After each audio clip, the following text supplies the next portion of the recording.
As far as our background with respect to ministry revealed and the path that revealed and the path that we've been on, for me anyways, it's been since 2021, I think. So almost 3 years now. I don't know how long you've been involved with the ministry. I think it's about 6 years now. Going, I think it was from about early 2018, Hmm. somewhere around there. Yeah, Okay. yeah. So, You certainly got me oh, beat, in terms of some of the earlier work with the ministry. And to be honest with you, I haven't gone back and to the earlier videos and studied a lot of that. So, as far as things that were discussed early on, I don't usually have a background as deep as some of the other people in the ministry. But I think that, mm, Alan's recordings tend to be kind of repetitive in some respects, which is good because I always like to say repetition equals certainty. So there's a lot of things that he does cover routinely and throughout his videos that touch on things that happened in the previous years. Um, and so the reason I was intrigued with um, uh, your finding of this 6 days, as I mentioned, and to be mm, honest with you, I haven't found those days yet. I've watched your videos a couple times, and for some reason it's eluding me. So I was hoping that maybe we could mm. spend a little time. You can talk about those extra six to 7 days, I think you said, with Yeah, respect to the yeah, 390 and 40. So that's kind of what with the impetus of what brought this about, and obviously in the text or the email I sent you or the instant message I sent you, why it interests me. We can cover that. yeah. No, for sure. We'll definitely go through that. I'll try and explain exactly how where the extra where how I came to understand that there's an extra 6 days over and above the 390 and the 40. And in fact, there's a lead-in of 7 days as well. And we'll have a look at the Ezekiel chapter. It really starts in chapter 1 and it goes all the way through to chapter 8, although the bulk of it is in chapter 4. But the two dates are given to us in Ezekiel 1 and 8, if I recall correctly. And those are like the two bookmarks or the two bookends for the whole story. Those are the only two dates that we're given. And it's a very interesting story. It goes way back. So yeah, I don't know if you want me to get right into that. I mean, that's obviously we'll go through that. Is there anything else? We also want to have a look at you want to make a connection, or you think that there may be a connection between the 390 days and possibly the 2,300 days in Daniel 8. Yeah, we'll pick up that after we get through what you have. Okay. And I don't know if there is a connection there with that or not. Um, but with something we can look at later. Okay. All right. Well, then let's get straight into the Ezekiel story then. You want me to I think share the yeah, screen? I think yeah, allow maybe if you can allow me to share screen and then I'll bring up the scriptures and then we'll have a look at it and I'll try and take you through that. All right. You should be able to share now. All right, you should be able to see eSword. You Yep. got eSword on your screen now, yeah? Do. Yep. Yeah, it's a very straightforward. The kickoff here is in Ezekiel 1. We are told there that in the 13th year, it came to pass in the 13th year, in the fourth month. Now, this 13th year, it doesn't say what it is, but it was in there when you get to understand the story. This was the 13th year of captivity. In other words, from when Ezekiel went into captivity, in the 13th year of his captivity. Now he went into captivity at the same time as Jehoiakim went into captivity, which was about, if I recall correctly, about 8 years after Daniel went into captivity. I can bring up later on, I'll bring up the chronology, and I'll be able to show you exactly the years difference between when Daniel went into captivity, and Daniel was part of that first group that went into captivity. And then later on, there was another group, and then there was some other groups, and then it was only, I think it was about 20 years about 20 years after Daniel went to captivity, then only was the temple destroyed, and the rest went into captivity, and many people obviously were killed at that point in time. But that was well after Daniel had already been in captivity for some years. So just to put it into context, Ezekiel was about 30 years old when he started receiving prophecies, etc. And we'll have a look. We'll see exactly where that fits in as well. And so this was in his 13th year of captivity. And the key thing here is that it was in the fourth month and the fifth day of the month. And he gets this vision, and he sees the glory of the Lord. He repeats it twice. He says, in the fifth day of the month. He doesn't specify the fourth month, but we know it's the fifth day of the fourth month because he's already told us in the previous verse. And this was the fifth year of King Jehoiakim's captivity. Sorry, I need to just correct myself. This 13th year, this was his fifth year of captivity. It was the 13th year. I'll pick up on that one now. I just can't remember. It's been a while since I looked at this. I'll show you where that 13th year comes in now. But he went into captivity with together with Joachim. So it was his fifth year of captivity. I'll show you on the chronology where the 13th year comes in now. But the important thing for the calculation on the 390, the 40, and the extra 6 days is really between this day here, the fifth day of the fourth month, and then the next date that we're given. Okay, so we're going to given quite a bit of information, but we have to go on to the 8th chapter. And this is now after he had done the enactment. The enactment was complete, and the Lord had shown him on the last day. This is now when he gets to, well, this is now when he gets shown all the terrible things that they were up to in the temple. The Lord takes him in the spirit, and he shows them all these things that are going on in Jerusalem, the idol worship and all that, and he shows them. And this occurs in the 6th year of his captivity. So it's 1 year on, okay, and it's in the 6th month, and it's the 5th day of the 6th month. So it's the 5th day of the 6th month, the very next year. So we saw in the first date it was the 5th year. Now it's in the 6th year, and in the 5th year of his captivity, when the whole thing started, it was the 4th month, and now it's the 6th month. Now we know that there was between those two dates. There's no question, nobody can argue. There was 390 days plus the 40. There's 430 days. That have to be fitted in between those 430 days between those two dates.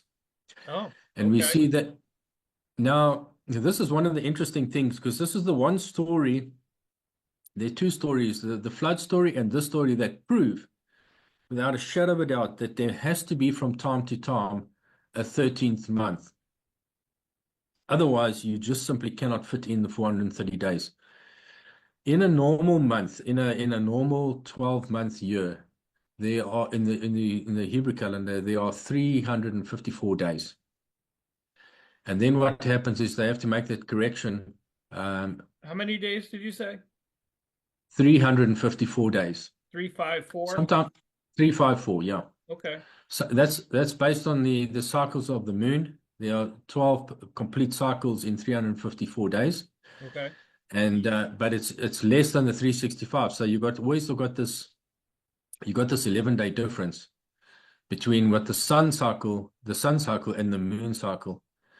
So what they do is every year they would lose those 11 days they would accumulate. The next year there would be now another 11 days short, also another 354, which is still another 11 days short of the 365, and then another year they've now accumulated 33 days.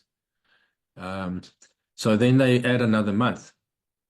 to bring the two cycles together back to in line with one another. Now, I just want to say this right up front. This is not a man-made thing. I've done it. I'm not going to go into great detail here because it's quite a lengthy explanation. But the sun and the moon and the stars actually govern exactly when that extra month gets added. And I've proven that by calculation, by the using the cycle of the sun, moon, and against the stars to show that the 19-year Metonic cycle. So that when they add that extra month in, sometimes there's 3 years go by and then they add another month, and sometimes there's 2 years to go by and they add another month. And there are very specific years in that 19-year cycle, the Metonic cycle. There are very specific years that they add. I think I'm going by memory now, but I think it's in the 3rd year. I'm speaking under correction now. I think it's the 3rd year, the 5th year, the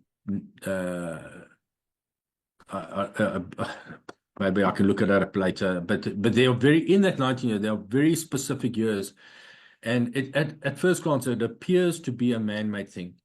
But later on, I can show you by calculation that it actually follows the cycle of the sun, moon against the stars perfectly, and the sun, moon, and stars determine when that cycle, that Metonic cycle, is driven by the sun, moon against as they move in relation to the stars. So it's not a man-made thing. God created it. God now. So the point I'm trying to make is. Do you mind if I interject something quick? Absolutely. Yeah, could I just interject something quick there? When we're talking about doing a count of days, whether it's the 390 plus 40, they may or may not be consecutive days, but when you're talking about one versus the other, let's say 390 days, it doesn't matter if you're counting it on a Gregorian calendar or a Zadok calendar or a Jewish calendar. There's still 390 consecutive days, correct? Yes. No, look, I would concede the count of days is not, it doesn't actually determine, you can't determine the calendar from the days. It's 390 days that he had to lie on his one side, and they were consecutive days because the Lord said he was going to be bound for those days, and he wasn't allowed to turn from his, I think he started off on his left side first, and then it was his right side, if I recall correctly. We can check that. But he was bound for those days. They were definitely 390 consecutive, and then 40 consecutive. Right. Now, whether it went straight from the 390 and he turned over and it goes straight from the 390 to the 40, or whether there's a gap between the 390 and the 40, the scriptures are not clear. And that was what I tried to explain in my previous video. There may have been a gap, or there may have been 390 and immediately the very next day he starts, or once the 390 is complete, he starts on the 40 to complete the 430 days. The point I'm just trying to highlight here is, in a normal year, even if you just base it on a Zenok calendar or whatever, there's 365. We've got 430 days here. You cannot on any calendar except the 13-month calendar. You cannot get from the 5th day of the 4th month to the 5th day of the 6th month in a 12-month period. It doesn't. Well, 12 plus 1. You're going. Well, even if you add the extra month, we're going from the 4th. If you go to the following year, so you're going. Let's say from the 1 year, the 5th day of the 4th month, and you go to the following year, the 1st day of the 4th month. That's 365 days. Would you agree with me? Oh, absolutely. No, I mean, right. So we got three. Yeah. But now we got it now. Sorry. So go where he starts. He starts now. Let's assume he starts immediately when he's given the instruction. Well, actually, he's given the instruction, and then there's a 7-day period. We'll actually see that he actually sees there's a 7-day. So we actually got to fit 437 days in between, because this date we are given. He sees this vision. He sees this vision of the. Sorry, let's just go back to chapter 1. He sees the glory of the Lord is seems to be like a mobile throne of some sort. He sees this amazing vision with these 4 living creatures and all the things that they do. And then he's told to, then he basically is dumbfounded. He goes and he goes home, and he's then told by the Lord to meet him in the plain. So let me just see. There was a 7-day break between seeing this vision of the glory of the Lord and then meeting him in the plain. I just want to see where's the meeting in the plain. Okay, he calls because go forth into the plain. He says, then the Lord and the hand of the Lord was upon me, and he said to me, arise, go forth into the plain. Okay, and there was you see it came to pass. Yeah, here's the 7 days. Okay, so and it came to pass at the end of 7 days. All right, so he's told to go. Let's just go back to Ezekiel 3:15. Right, when I came to them of the captivity in Tel Aviv, that dwelt by the river of Chebar, and I sat there where they sat and remained astonished among them 7 days. So after seeing this amazing vision, he sits here for 7 days and he's stunned. And then it came to pass after the end of 7 days that the word of the Lord came to me, saying, Son of man, I have made thee a watchman. Go unto the house of Israel, therefore hear the word of the Lord by mouth, and etc., etc. And it goes on, and he says, and the hand of the Lord was upon me, and he said unto me, arise, go forth into the plain, and I will there talk with thee.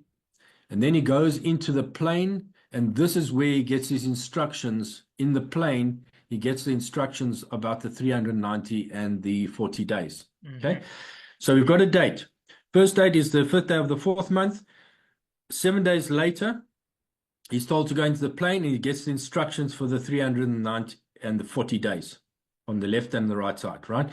Now, whether he goes the very next day and starts that process, we're not told, but we must assume, I don't think it'll be unreasonable to assume that he immediately starts with this enactment of the 390, and that it probably follows immediately with the 40.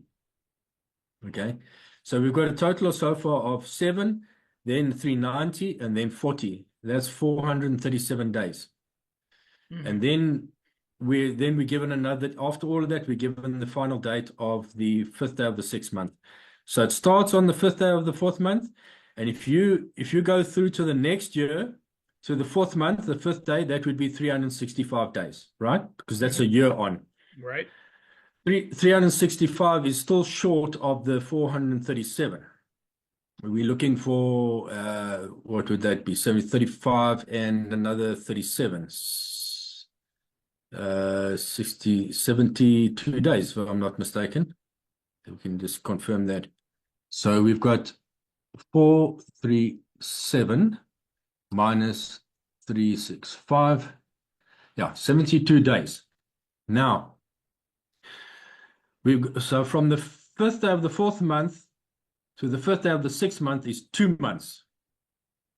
That means it's probably about, well, depending how long the calendar month is, but let's say it's about 30 days each. On the Hebrew calendar, it'll be 29 and 30, because one of them would be 29, the other one would have been 30. So there's 59 days, but we can't fit the 72. You can't fit it in. Oh, can I ask you a question? Can I ask you a question? So you said there was 354 days on a Hebrew calendar for a year. Yeah, but I'm just ignoring all calendars at this stage. Okay. Let's just go by the sun. Gotcha. Okay. Gotcha. We got 365, and I'm just saying, just ignore. Let's just say we got a year, right? We got 437 days, of which, let's say, okay, let's knock off the year. 365. We can argue whatever calendar it is. There's 365. Put it aside. The sun is now back where it was a year ago. Yep. In the 5th day of the 4th month, we've got a remaining 72 days. Okay. But now we've only got 2 months. So from the 5th day of the 4th month, and he's finished, and his final date is the 5th day of the 6th month, that's 2 months. Now, if it's 30 days on average in a month, that's about 60 days. Even if it was a 31 day and a 30 day a month, that would be 61 days. You're still short uh, ele- uh, uh, um, 11 days in the 72. You can't get 72 in. So you can see that no matter even the Zendok calendar or whatever calendar you got, you can't get the 337 days in between those two dates. The only one you can get it where it fits is in the Hebrew calendar where there's an extra month. Because Mhm. what happens then? If there's an extra month, then it's no long then the year is no longer 354 days. It's 384 days. In fact, sometimes it's 384, sometimes it's 383. There's a day difference, and it depends on the sun, moon, and star positioning. But let's just on most of them are 384. Occasionally, it's 383. But let's go work with 384. So we've got 384 days of the 437. So we can take now again. We've got 437 is the total we're looking for. We can knock off in a long year on a Hebrew calendar 384, and we're left with 53 days. Okay. Mhm. Now we've got to fit in. So 53 days, that would take us now in a long year. It would take us from the 5th day of the 4th month to the following year, 5th day of the 4th month. But there's an extra month in it. That's why we got, so there's 384 days between those two dates, because it's a long year. Okay. Do you follow what I'm saying? I haven't got any diagrams here I wonder if I have got a diagram. I'm just trying to think if I actually have done a diagram on this. But are you following me so far, Brian? If you're going to go from the 5th day of the 4th month to the 5th day of the 4th month in the following year, and it was a long year, there's 384 days between those two dates. All right. Right. So we've You've got got a 13, remainder. we got 13 months based on a lunar calendar. Yeah, you have 13 months. So there's 384 days between 5th day of the 4th month in the one year and the 5th day of the 4th month in the following year. That's 384 days that we can knock off. Gotcha. Right? Yep. And we've got 2 months left, which on a Hebrew calendar would be 59 days. There's 2 calendars, 2 months. One of them definitely would have been a 29 day. The other one would definitely have been a 30 day. So Yep. we definitely got 59 days. Now, Okay. can you fit 53 days in the 59? Sure. Yes. And you've got 6 left. That's where the extra 6 days is. So, and Okay. that's I gotcha. so there's an extra 6 days. So you can fit the remaining 53 in the 59 that you've got to bring you to the 5th day of the 6th month, but you've got a remainder. You've got a remainder, and I'm not counting the last day. In other words, the 5th day of the 6th month where it ends, I'm not counting that day. If you're supposed to count that day, well, then it's 7 days spare. That's why I say you've got 6, possibly 7 days spare in the whole story. Mm-hmm. Now, where do you put those? Where do you put those 6 or 7 days? Were Well, they at it the would be end? the week of the plane, right? No. I've discounted the week of the plane. You must remember we've already counted. We Oh, worked we on did count that. Okay. 437 days. Okay. Yeah, we worked on 437 days. So we've All counted right. the week of the plane. So over and above the week of the plane, we've got this other week. Where was it? Where did it? Where he ended? The whole story ends on the 5th day of the 6th month, and he's now taken and he's shown all these things that are happening in Jerusalem and in the temple and all these the idol worship that's happening and the Lord shows him all these things, and then the story moves on. You can see why he's showing this is why I'm now going to judge these people. This is Mm-hmm. why I'm gonna. This. Besides the fact of the iniquity, because we're told that the 390 days was representative of the iniquity of the house of Israel for 390 years, a day for a year, and we're told that the 40 days was representative of the iniquity of the house of Judah for 40 years, a day for a year. So we know that, well, the house of Israel was we can understand how they the 430 days relates to 430 years of iniquity on the part of the two houses. Mm-hmm. Mm-hmm. Again, Okay. All where right. then in my previous video I was trying to say, okay, well, where are those 390 years and where are those 40 years that actually happened that are related to the 390 days and the 40 days. Mhm. So, but that's a different story. The point still remains, you've got these 7 or possibly 7 extra days, if you count the last day in the equation. Where do you put them? Did they occur between the 390 and the 40 and you were just not told about it? Or did he finish and then he was off for a week, he was done for a week, and then only we are told that he's now before the elders uh on this 5th day of the 6th month, and we're never told anything about this extra 7 days. Right. uh where do we put it? Yeah, good So question. that's when I then, sorry, yeah, I should. Yeah. Sorry. No, it's a good Yeah, question. sorry, I Where thought would you you said put you had a those? question. Where would you put them? I mean, you could put them at the beginning, you could put them in the middle between the 390 and the 40, or you could put them at the end. I don't, Exactly. I We know don't, it's not in the, it was 390 complete and it was 40 complete. But as you say, okay, he was 7 days in the plane, and then he might have had another week of preparation before he started the 390. That's possible. So he has a week of preparation, and then he does the 390, and then he immediately does the 40, and the last day of the 40 is the 5th day of the 6th month. And then the Lord shows him all the iniquity that's happening in Jerusalem. That's a possibility. So it can be at the beginning. It can be a break between the two, which he never tells us about. Or it can be at the end. We don't know.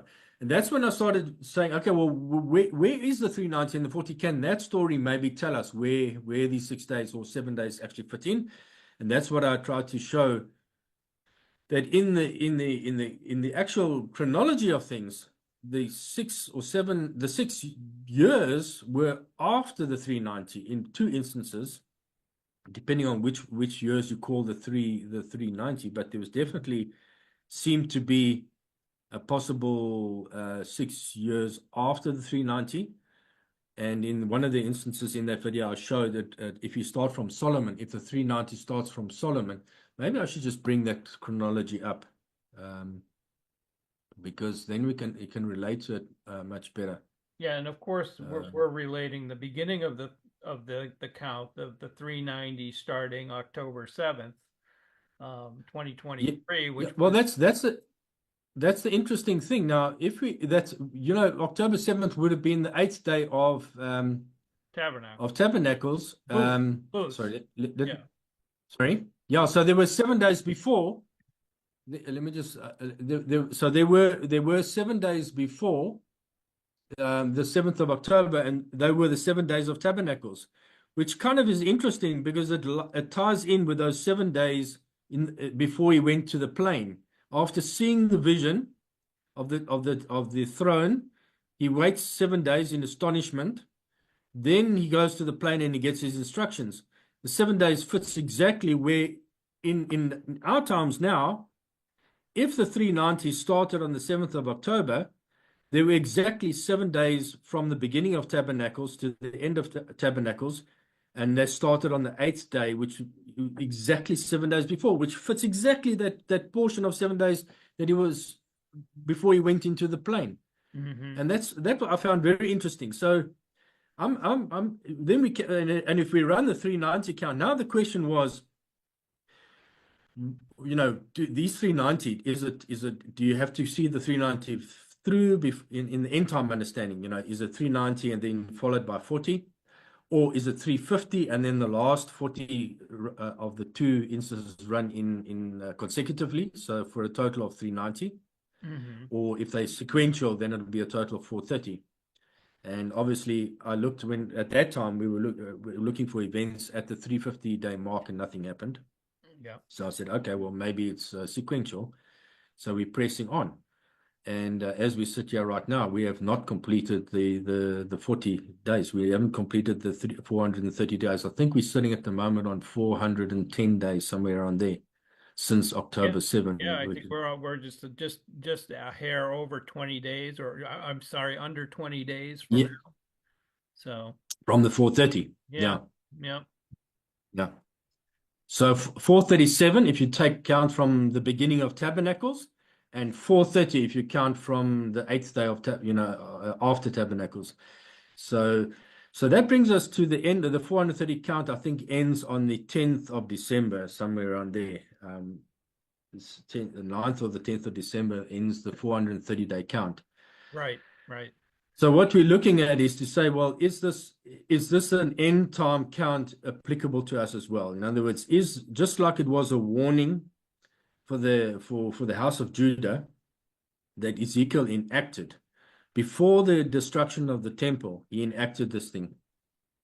Okay, now I just want to pause a second and just get this chronology.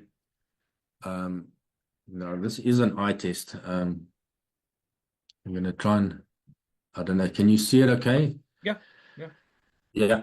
All right. So I'm just going to try, I'm trying not to complicate this thing too much, but I want to just show you where. So we're going to step back a bit. All right.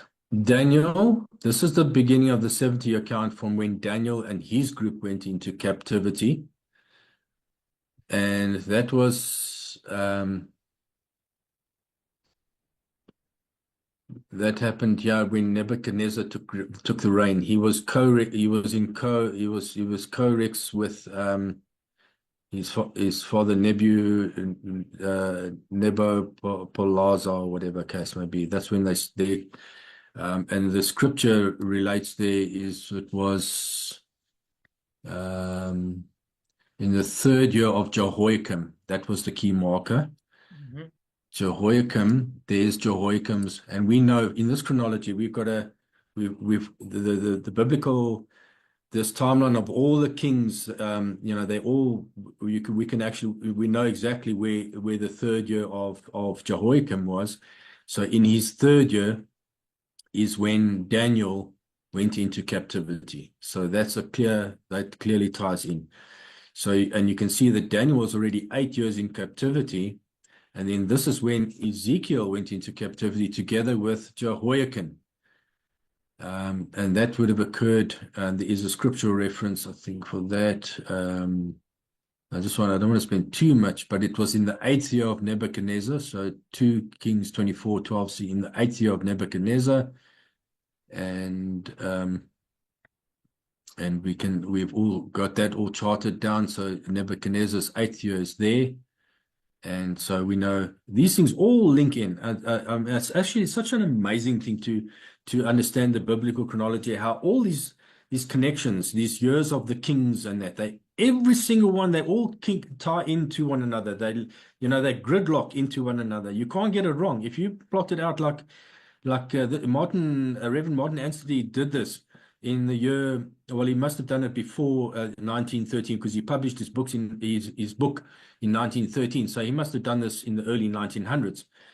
And he did a brilliant job, because all of these things tied in, and I've checked it out. I've tried to find some, if there's any errors, and I can't find any errors in his chronology. So I think this is right. What he's got here is 100% right. So we've got in the 8th year of Nebuchadnezzar is when Ezekiel. Now we read there that in his 5th year. Remember, we read there that in his 5th year of captivity, eh? Yep. So there we have it. There's his 5th year. And there's the scriptural reference that was Ezekiel 1 in the 5th day of the 4th month of the 5th year of Jehoiakim's captivity. Then he received this vision of the 390 years and the 40 years. So now the interesting thing is, and this is where he was 30 years old, eh? This is in his 30th year. There's another scriptural reference that we can clearly mark. It says in his 30th year. Where is it here? I don't know if I'll find it here.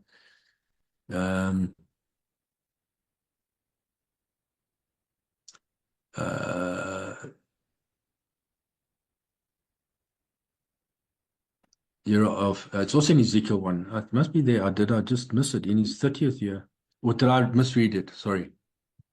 I No. might have. I think. Oh, sorry. I misread this. I read it as 13, and that's why I've got 13 stuck in my brain. In his 30th year, in the 30th year, that's why I missed the connection. Sorry if I'd read it. I misread it. In the 30th year and the 5th year of the captivity. What is this 30th year? That was the thing that baffled me for a long time. And that's in the 30th year was his 30th year. He was 30 years old when he got this vision. He was 30, and that's where that connection. And he had the fifth year. That's his 30th year, and so he had been prophesying. Basically, if you go back 30, Ezekiel started prophesying when Josiah was king. Josiah was the king that cleaned up. You remember, he was the good king that cleaned up. Mm-hmm. There's a couple of things that he did. They found the scroll in the temple. He started cleaning the temple out. They found the scroll. They read it. They started putting those things. He started getting rid of all the idols. He did all of that. And anyway, so it was in his 17th year. That's when Ezekiel was born. So that's the count of the 30. So he's 30 years old, and now he receives the vision of the 390 and the 40. Mm-hmm. So the question now still goes back, where is the 390 and the 40 years actually? Because remember, we told 390 years of iniquity on the house of Israel. Where is that? And in my previous video, I tried to see there were two possibilities. Reverend Martin Anstey suggested that it was, it's plotted here. There's the end of the 390, and he takes that 390 years going back.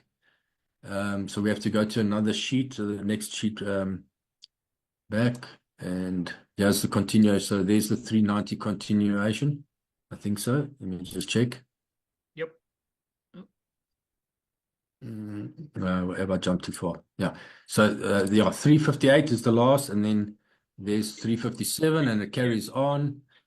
It carries on, and it goes right up there. And there's the first year, and that started exactly where Rehoboam and Jeroboam became king, and this was where the house of Israel and Judah split into two nations.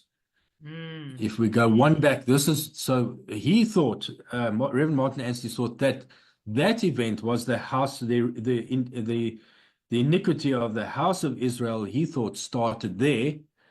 And if that was the case, it's interesting that the 390 ended exactly when in the year that Ezekiel received the vision. There's the end of the 390 from when they split into two, and it's the fifth year of his captivity, and that's when he received the vision. That was his idea.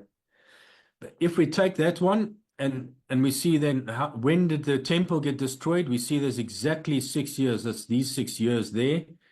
There's 6 years, and then in the seventh year, this is when the temple was destroyed. Okay. And there are scriptural references for that. It was in the 9th day of the 4th month of the 11th month. There was famine in the land. And that was the 11th year of Zedekiah. So if you go and this is where a lot of people get confused, because Zedekiah's got 11, there's Zedekiah's 11th year in that one. That's Zedekiah. He was the last king. Zedekiah, he was the last king for 11 years. So it was his 11th year was the destruction of the temple. But there's a cross reference. It was in the 12th year. Let me just see. There's another date. Jeremiah, it was the 19th year of Nebuchadnezzar. It was another date that was given, and that was where's Nebuchadnezzar? It's the blue column. Nebuchadnezzar's column is the blue one. That's in his 19th year, which is the 11th year of. So that's a reference. That's a reference in the same year. And I think there was also another one that was in Ezekiel 32. That was the vision of the slain, fallen by the sword. Now I just want to see. Yeah, here it is. On the 5th day of the 10th month of the 12th year of Jehoiakim's captivity. That was in Ezekiel 33. So we've got three references. We've got the 12th year of Jehoiakim's captivity, which would have also been the 12th year of Ezekiel's captivity. And where's their captivity? It's this. There's their captivity. Remember, we saw there in the 5th year, he received the vision. And 12 years on, in the 12th year, that's when the temple was destroyed. There's no doubt at all that that was when the temple was destroyed. We've got three references that all line up. 11th year of Zedekiah, 19th year of Nebuchadnezzar, and 12th year of Jehoiakim's captivity. We know that there was 6 year gap between the end of the 390. So that was in the seventh year. In the seventh year, see, there's a 6 year gap. There's where the 390 ended, and then you can count 6 years, and then in the seventh year, the temple is destroyed. So Interesting. that's when I thought, okay, we've got 6 days after. Is this showing us like is this where the 6 days fits in after the 390? Mm-hmm. That's a possibility. You've got 6 years. Remember, we've got a day to year situation. Yeah, we've got a day to year situation for those 6 days, 6 extra days. Right. That's the one option. Now the 40 is now the 40 years for Judah is not sequential, because yes, the 390 and you would expect it a sequential, but there's no 40. The 40 years actually happened in reality. It seems they happened they were partially they happened not sequentially, but what's the word I'm looking for? They happened together. Okay. The 40 years, yes, The yes, 430, the 430 as opposed to the just 40. you got you got the 390, and then you got the 40. Remember, now the 40 days was also related to 40 years of the iniquity of the house of Judah. Now, here's the destruction of the temple here. It's very interesting that this is the end of the 40 years where Jeremiah had been prophesying for 40 years. We know that Jeremiah had been prophesying his first year of prophesying. That's his second year. It's under this. We'll go and have a look at it now. And we have to go one tab on, and we have to find. It's at the bottom here. There it is. There. Sorry, it's just the 1 year on its own. Remember, we had 40. We had 2. So there's the 1, and this was where Jeremiah began to prophesy, and the scripture reference there was in 1 Jeremiah 25. Jeremiah, not 1 Jeremiah. Jeremiah 25:3. I didn't actually. We can go and have a look at that. He began to prophesy 23 years. We can go and have a look. Let's just go and have a look at the scripture. Jeremiah 25:3.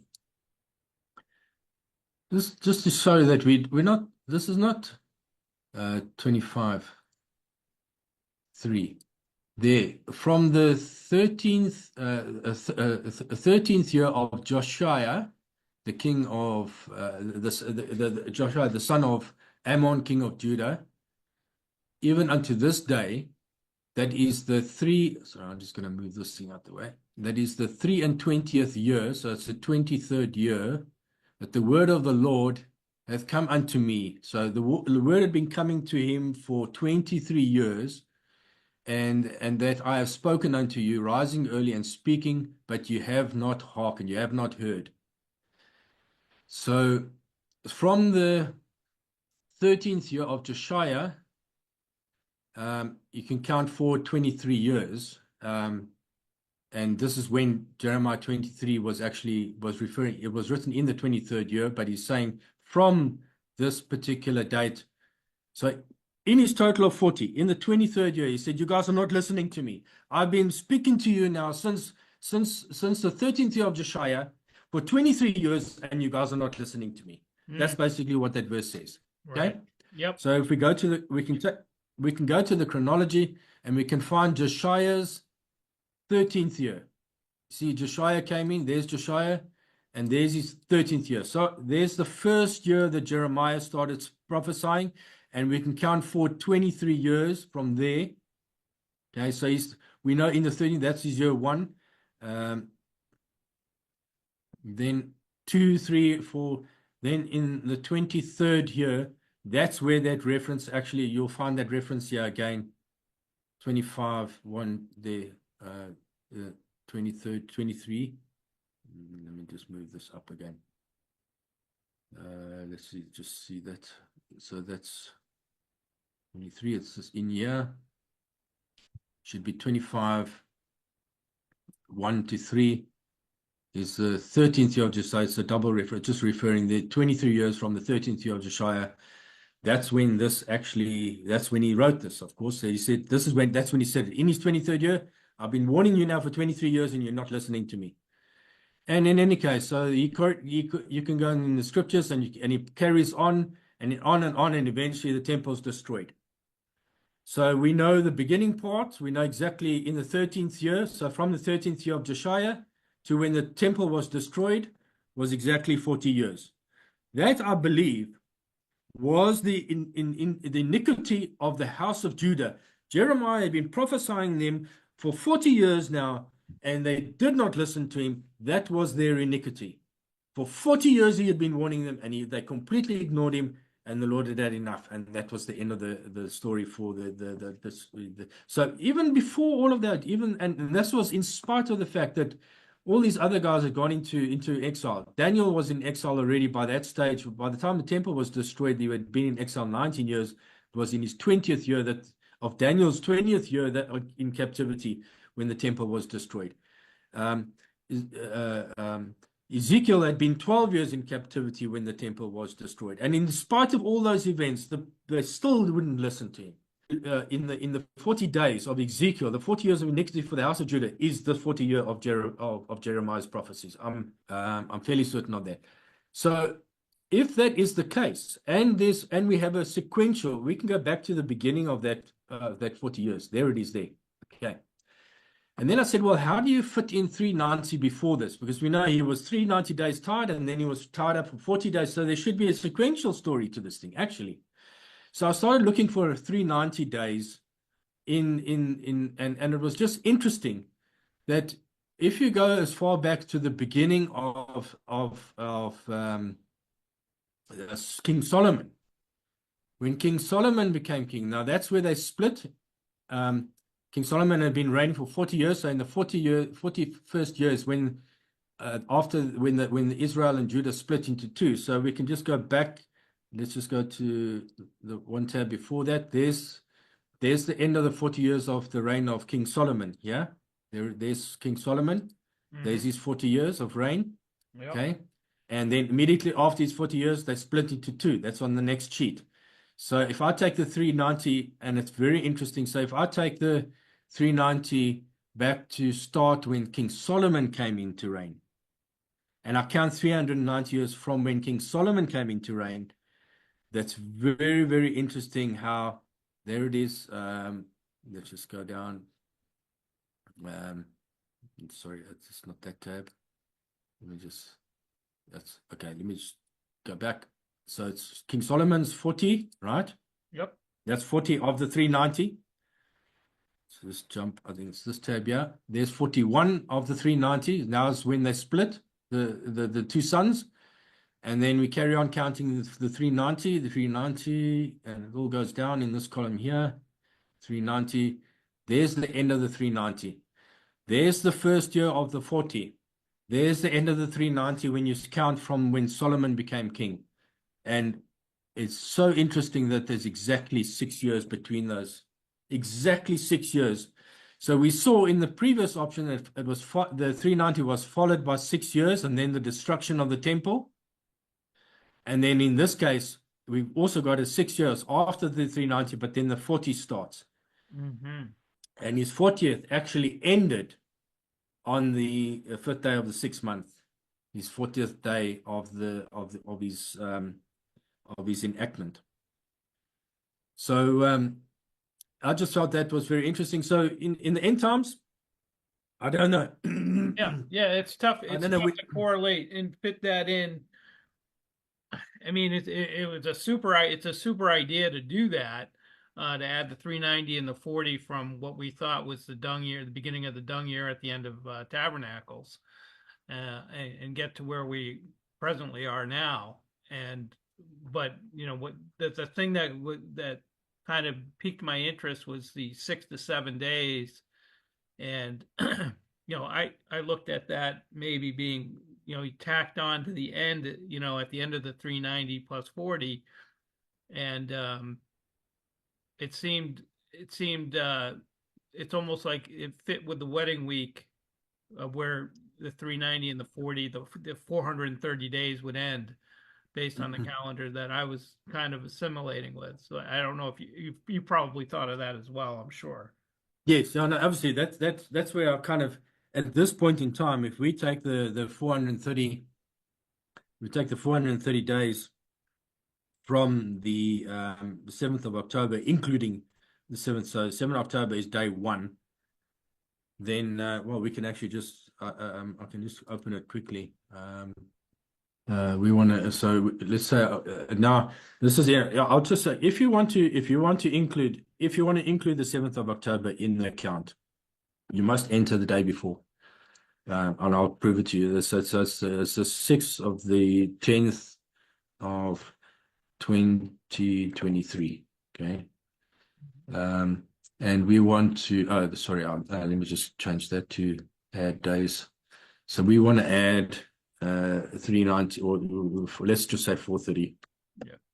We found that what was interesting is that when you did the 390, it basically brought you to November 1st, which was, Yeah, okay, let's do the 390 then. yeah, that brought you let's to calculate. November 1st, 2024.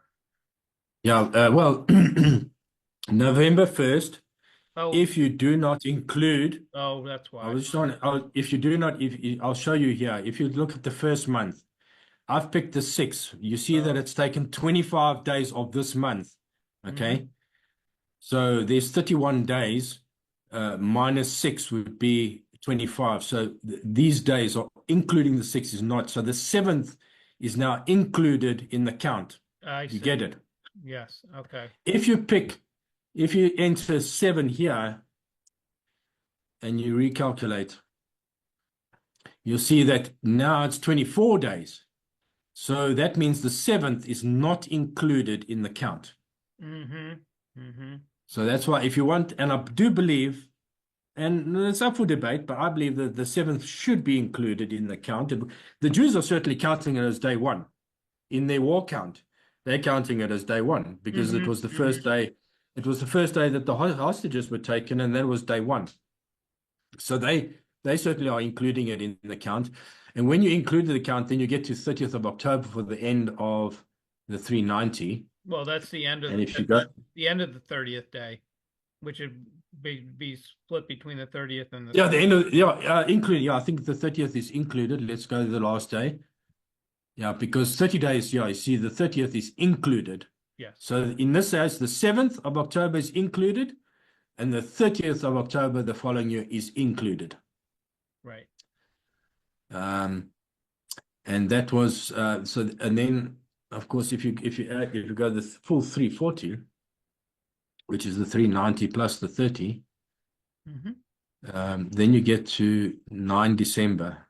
So we're including the 7th, and we get to including, so 9 December, which is, so that means to the end of 9, to the end of end of 9. That means on the 10th, on the 10th of December, the 430 days are complete. Right. The 9th of December is still part of the 430-day count. So 10 December. Now, when we go to the Hebrew calendar, I think 10 December is the 10th day of the 9th month, if I recall correctly. So I've added the Jews' days as well, so that we can just see it. So December 10, 24 is the 9th day of the 9th month.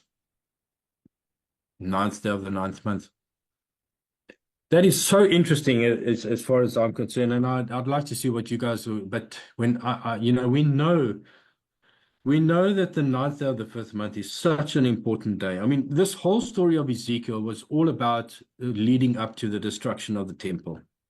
We know that the temple was destroyed on the 9th or the 10th day of the 5th month. In Jeremiah recorded it as the 10th day of the 5th month, and elsewhere in 2 Kings, I think it was recorded as the 9th day of the 5th month. So we know 9/10 of the 5th month is such and this happens to be exactly the end of the 430-day count, is exactly on that 9/10 day of the 9th month.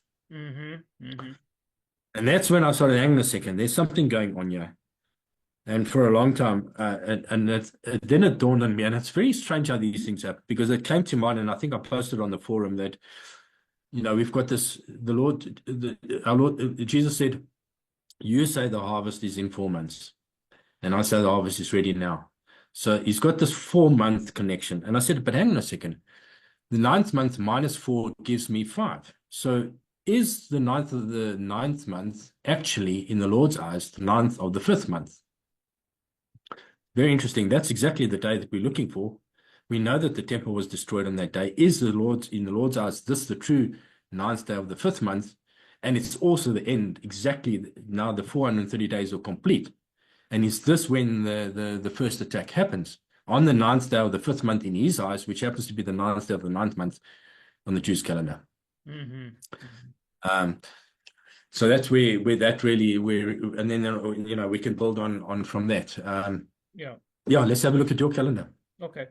Yeah, and just to kind of build on what you just said with respect to the 4 months, there can be layers to that. You know, it's been said that the time that Christ said that was when he was meeting the woman at the well, and she had gone back and told, that Christ was here, and then all the people came out of the town to meet him, and they were coming towards Christ and the disciples, and they saw them coming, and that was the harvest that he was talking about 4 months earlier. But I mean, that's just one point of view, but certainly jumping back 4 months could also mean something else back to the 5th month. So, all right, let me just grab my. Let's see. Yeah, we must delve into that at some point. And I don't know if you want to go through your calendar first before we Yeah, go, let's because I do think that. Because I want to get into that 2,300 days. All right, share. All right. So we'll start here, screen 2. are we going to go to John? Are we going to go and have a look at John 4? Or what do you want to do now? Oh. I thought we'd just finish up with the calendar stuff. Okay, you want to Yeah. finish the calendars, then Yeah. we'll come back to John 4 and we'll try and put a timing to this. We'll go into the whole discussion Yeah. of when exactly in the year did Jesus say that, and we can spend a bit of time on that. Okay, awesome. All right, so you take the screen back, Okay. and Can you see my screen now on your? I need to okay, so I'm gonna stop the share on this side, eh? There you go. This is where this is where I had originally had the end of the 390 plus 40. It was December 10th, but you could have it you could theoretically say it's the 9th, end of the 9th, start on the 10th. Yeah, you didn't include the 7th day of October. I think when you did your calculation, it's probably you might not have included the 7th day of October in that, and that's what then put you on the 10th of December. But what's interesting? I'm okay. Yeah, but I'm okay with that. Okay, I'm just going to put that there for now. Yeah, 100%. So I figuring that the 7-day to 8-day wedding, and then the 40 days of the Son of Man, and then the 3 days of the Holy Ghost back down into January, and that's probably kind of what you had based on the teaching that Alan at Ministry Revealed is, and what they've discovered there. So the reason I have Hanukkah day 1 here is because this is where it lands on the Zadok calendar. Yeah, they got it there. Yeah. You see that? Yeah, so they've on the Jews calendar they would have Hanukkah starting on the 15th day of the 9th month, if I recall correctly. Is that right? Yeah. So this is so the Jewish on the Jews calendar, they have Hanukkah on the 26th of December, landing on the sorry, and it's the 24th day of the 9th month. That's what 24th day of the 9th month. But on the Zendok calendar, they say it's not the 24th day of the 9th month. That's what, or is this the 24th day of the 9th month on the Zendok calendar? Yeah, well, we can look at that right now. Let me just make sure I'm in 2020. Okay, so so here's let's see. Okay, yeah. So here's Kislev 2024. Yeah. Okay. And Hanukkah beginning on the 25th day. Okay. So they call it the 24th day of the Sorry, I'm a bit of a stickler on that one. Let me just say right up front, I do not refer to the names of the months that the Hebrews have called it. Okay. Um, so just bear with me. I'm going to call it the ninth month. That's the way I believe the Lord originally intended it to be Okay. by number. So, but it is Kislev for those that still follow the name. It's the 24th day of Kislev. Is that right? And on the Zendok calendar, the 24th day is on the 10th of December, which is so they start Hanukkah the next day.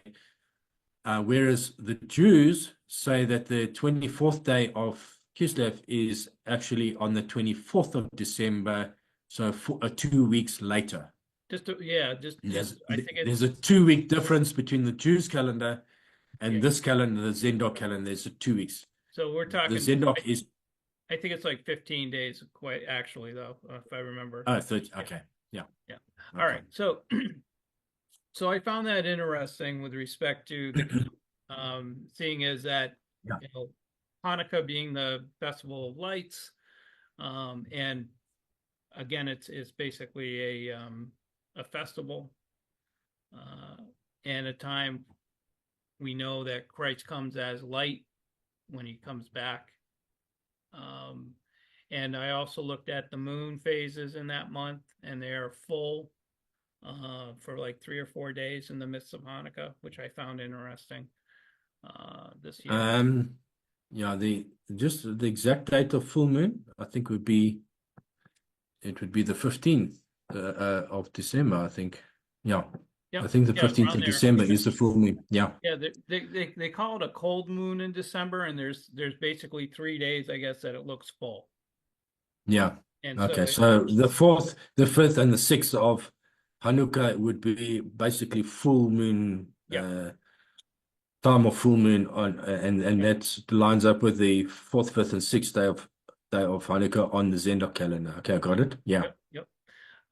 Okay, so let's see here, and just going back now, these months obviously carry into 2025 Yes. for the year, and what we have as far as they don't have this listed on here, but Tu B'Shvat, the year of uh, the trees, New Year of Trees, Yeah. is on January 31st, I think it is. Let me jump back to my other calendar. Yeah, because it's the 15th day of the 10th month. Yeah, 31 January. Yeah. Yeah. So On 31, this yeah. calendar, on the Zendok calendar. Yeah. Yeah. So that's where it would land for the Zadok calendar. And then on Sure. the Jews calendar, Tu B'Shavat is on the 13th of February. So Yeah. Yeah. again, there's that almost 2 weeks difference. Yes. Okay. All right. So Okay. so what I found that interesting. Um, and as you know, the Zadok calendar basically bases it upon the sun, the movement of the sun, their calendar. Yes. And the other thing that intrigued me with respect to that is that, and I'm having trouble seeing it on this because it's actually because I've enlarged it. But let me just move this. Let me Yeah. zoom out a second here. In control minus will zoom out. Oh, okay. I'll try that. It'll be quicker. No, it didn't work. Let me see here. Just use this. No. Okay, so then the other thing on the Zadok calendar is they have the Tukufa Tevet on the Yeah. 17th of December. And of course, Yeah. as you know, they don't count that as a day because Mhm. that's the winter solstice. Oh, okay. Yeah. All Okay. right. And then the next day is the winter day of remembrance. All So right. whether I slide this here a day and slide this over a day, I'm not sure. As far as the Yeah. Yeah. No, you don't have to make the changes, but I follow you. You started, yeah, and it all works. It actually pans out that it's interesting that you got exactly 6 days. The seventh day, which is not counted, is basically there. So you've got a 6 day gap between the end of the 430 days. If you and your end of 430 days does not include the first day, the 7th of October, okay, that's fine. So yeah, yeah, look, I understand. I can see exactly, and this is, it's very interesting to see how that 6 days lines up exactly with Hanukkah on the Zendok calendar. yeah. Yeah, and Yeah. what really intrigued me was the Tekufa, the winter solstice, and Christ coming out running his race. That scripture. Um, Yeah. and then I threw on top of that the full moon being on the 14th, 15th, and 16th. You've mentioned this a number of times that he what's the scripture about Christ coming or coming with a full moon? Uh, You know, it's yeah, yeah. bag of It's money or something. I forget what the scripture is. yeah, it's in Proverbs, I think, if I recall it correctly. I can't remember exactly. Yeah, master of the house is away for a long trip, and A he's long with a trip. bag of That's the money, one. and he Yeah, comes yeah, back yeah, at the full moon. Yeah, yeah. yeah. So I just found that all very interesting, and it just seemed like it just fit perfectly. The 390 plus 40 ending on December 9th or 10th. You can call it into the end of the ninth, which begins on the 10th. If you want to say the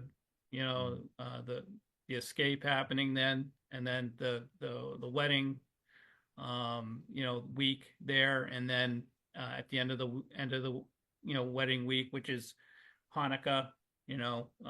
Obviously the light affliction occurring at that time, and then them seeing a great light, Christ returning for his 40 days at that point, starting at the winter day of remembrance after the Tekufa. Mm. Christ ready to run his race, that sort of thing. So that's kind of where I was going with all that. And Yeah.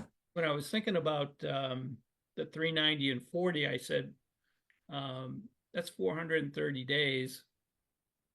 And I forget what the math was, but something came to mind with respect to Daniel 12, and that being very specific. Seems like that period of time is dealing with this period of time with respect to the temple. Oh, my Yeah, so you're referring to the 2,300 days. So is that what yeah, you? yeah. So Uh, that so I did a yeah, calculation to get the that was yeah. You sent me a note and you said you felt pressed in the spirit to take the 390 and to multiply it by six, yeah, and you got I to got 2,340 2,340 days. days. 40 days, yeah. Yeah. So So that was and interesting. that you made that interesting. It was 2,300 days plus the extra 40, Right. which seems to be kind of related to the 2,300 days. Actually, Daniel 8. It's not Daniel 12. It's Daniel 8 where the Right. 2,300 days is mentioned, and that's a very interesting connection because that Daniel 8 is a kickoff. It's the transgression of abomination, the transgression of desolation, not the abomination of desolation, but the transgression of desolation, which is a third one. There's two abomination of desolations, but there's a separate transgression of desolation that's mentioned in Daniel chapter 8. And it's all connected also to that whole story of the ram with the two horns. And the one horn is higher than the other horn, and the higher horn comes up last. And then you've got the goat with a prominent horn between his eyes, and he breaks the two horns of the ram, and the ram can do nothing about it. And connected to that whole story is this out of the prominent horn of the goat. I'm just giving a bit of background to that story. So before we go into it, so that prominent horn of the goat then is broken, and out of it comes four horns, and out of one of those four comes one that speaks greatly of itself, and you can see some clear connections there to some Antichrist type character who becomes very dominant, says a lot of things, and he brings about the end to the daily. Now, in the King James, it says daily sacrifice, but the sacrifice is actually in italics, so it's just the daily. He brings an end to the daily at the sanctuary of strength. So what is the sanctuary of strength and what is the daily? And he brings about an end to the daily. And then we are told later on that to understand that from the time of the ending of the daily to the cleansing of the sanctuary is 2,300 days. or sorry, let me be more specific. It's 2,300 evenings and mornings. Mm-hmm. And that's where where your calculation of 6 times the 390 that you were led to do, and you made that connection. So when does if the 2000, now this, we would have to go into the story a little bit in Daniel 8, because there are different ways to understand that scripture. Mm-hmm. The first thing is Daniel 8 talking about a time at the end entirely? So is the entire story going to play out again? We know that there's a connection to Daniel 8, the ram with the two horns being connected to Persia and The the Mede. Persia Mede Empire, and how they were taken out by Alexander the Great, who was the prominent horn. And we know that in history, Alexander the Great died, and then his kingdom was divided into four, and and that's where we are at now. So Yep. we make that connection. Then all the rest of it hasn't happened yet, clearly. So the question is, where it says this vision is for the time of the end, That's is the Daniel entire 13. vision? That's Daniel. That's Yeah, Daniel. but in Daniel 8, it also speaks about this vision being for the time of the end. In Daniel 8, I think it's from 13 onwards that the story is. We'd have to go and see if we can find it. It was the explanation of it for the latter 8:23, in the latter time of their kingdom. See, this is this is talking about the four kingdoms that come out of the single horn. That when the transgressors are come to the full, that the king of fierce countenance and understanding dark tenses will stand up, and the 8:24, and his power shall be mighty, but not of his own power, and he shall destroy wonderfully, and shall prosper, and practice, and shall destroy the mighty and the holy people, and through his policies that he shall cause craft to prosper in his hand, and he shall magnify himself in his heart, and by peace he shall destroy many, and he shall stand up against the prince of princes, and he shall be broken without hand. So it's all a lot of this is now all linked to the latter time of this kingdom. And then it's the vision of the evening and the mornings. You see there it's referred to the evening and the mornings, because a little bit earlier on, I think it's 8:13, it talks about the 2,300 evenings and mornings. It says there, this is now after it being given the vision of the ram being taken out by the single horned goat. An angel came to him, I think in verse maybe a little bit higher, 8:11 somewhere. Okay, he waxed great, and he waxed and then magnified himself, and then the host was given to him, and the daily by reason of transgression was, and he cast down the truth to the ground, and practiced and prospered. And then he heard the one saint speaking to the other saint unto that certain. Let's just go up 8:13. This is the interesting one. Go 8:13. 8:13. I heard the one saint speak to the other saint, saying that certain saint shall speak. How long shall be the vision concerning the daily? I'm not reading the italic parts. And the transgression of desolation. You see, there is the transgression. This is not the abomination of desolation. This is a transgression of desolation. It's different to the abomination of desolation, okay? That was, the abominations are referred to in Daniel 11 and 12, or 10 and 12. I can't remember exactly.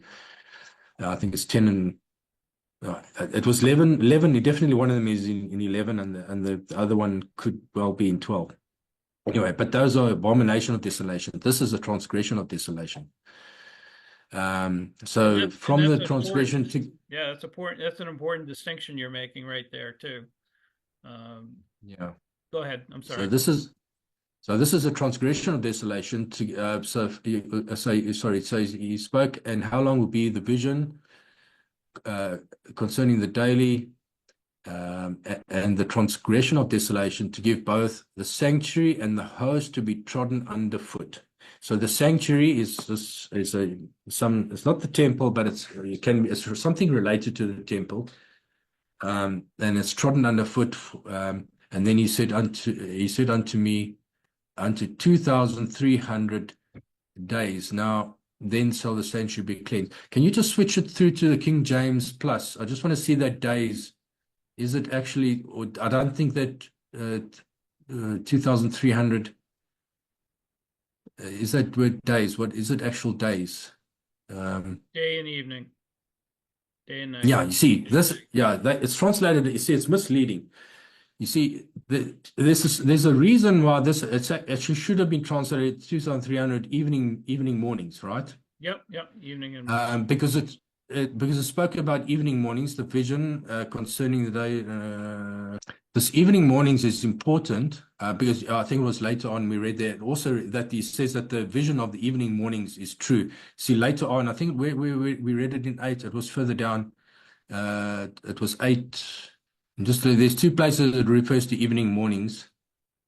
And the one place is translated evening mornings, and the other place is translated day. And So I just what's the significance of that difference? Well, yeah, I don't know, but all I can tell you is what is the question is because I've had a suggestion, but somebody said evening mornings wouldn't be 2,300 days, but half of that would be evening and morning, and so they count an evening and a morning. So in other words, they would say that would be sorry, 1,150 days because they take 2,300 divided by 2 because they say evening and morning. So they're saying it's not Not a full day, 2,300 it's a half a days. day. It's half a day. But that that evening mornings, if you look at those 2 numbers, if you go to Genesis 1 and at each of the day of creation, it says and it uses the exact same words, evening mornings, to describe each day. If you just go look at the numbers, Oh, evening, right here, yeah. Genesis 1, yeah, 5. same evening mornings. You can switch it evening, yeah. Yeah, What's it? 6153. and 6153. H and 1242 6153 and 1242. If you go back to Daniel, I think you'll see it's exactly the same, 6153 and 1242. Yeah, but it's combined in the same, it's not separated. Yeah, no, but they've just combined they've taken 2 Hebrew words Yeah, and they've decided to call it days. right. Yeah, but it's the same words. It's the same Hebrew words, right? So in Genesis 1, it's considered to be a day. And here, I would say it's a day as well, just to get that out of the way, because Okay. we're talking the difference if the one instance is 6 years and 4 months, the other one would be 3 years and 2 months.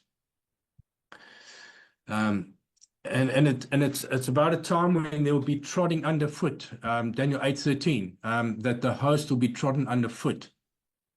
The sanctuary and the host will be trodden underfoot for this period of time. Now, this trotting underfoot, is it for 6 years and 4 months, or is it for 3 years and 2 months? Well, That's with that said, can we jump back to the Zadok calendar for a second? Yep. All right, 1 second. Just pull that back. I'm going to jump to 2031. And all right, so we got 2,340 when we multiply 390 times 6, right? So I just want to do that again. 390 Yeah. times 6, 2,340 days. And then if I went to the date calculator.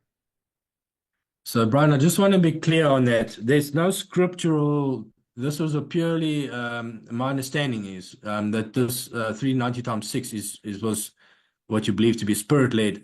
There's no scriptural reference for it. Is that correct? 390 times 6 there's no scriptural reference No, to there isn't any it's just scriptural something reference. No, there come isn't. to mind. And yeah, okay, Not that it with comes you, to mind, okay. but what I did was on the on December 18th of 2024, I added 2,300 days. So if we went back to the calendar that I was showing you earlier, December 18th would be the very first day of the 40 days of the Son of Man. Okay, based on the previous end of the 390, and then that's the wedding week, and then December 18th. Yeah, So I yeah. added 2,300 days, not 2,340. And when I went to the Essenes calendar for 2031, let me just see here. So here we are at AD 2031. This is 6 years later. Yeah. At the end of that brings us to April 6th, the fifth day of unleavened bread. I don't know. I just thought that was interesting. So well, look, it's we know that. Look, what does Daniel 8 says? It says at the end of that 2,300, let's call it days for now, evening, mornings. That will be the cleansing. There will be a cleansing of the sanctuary. Okay, so we know for certain. Daniel tells us there's a cleansing at the end of this period. When you mention it to me in your message, what did come to mind is that Jesus did do a cleansing of the temple in the middle of Passover. One of the Passovers, he goes into the temple and he throws over the tables and he starts cleaning out the temple, which is the sanctuary. So there is a connection there. I'm seeing a connection, and I do understand that.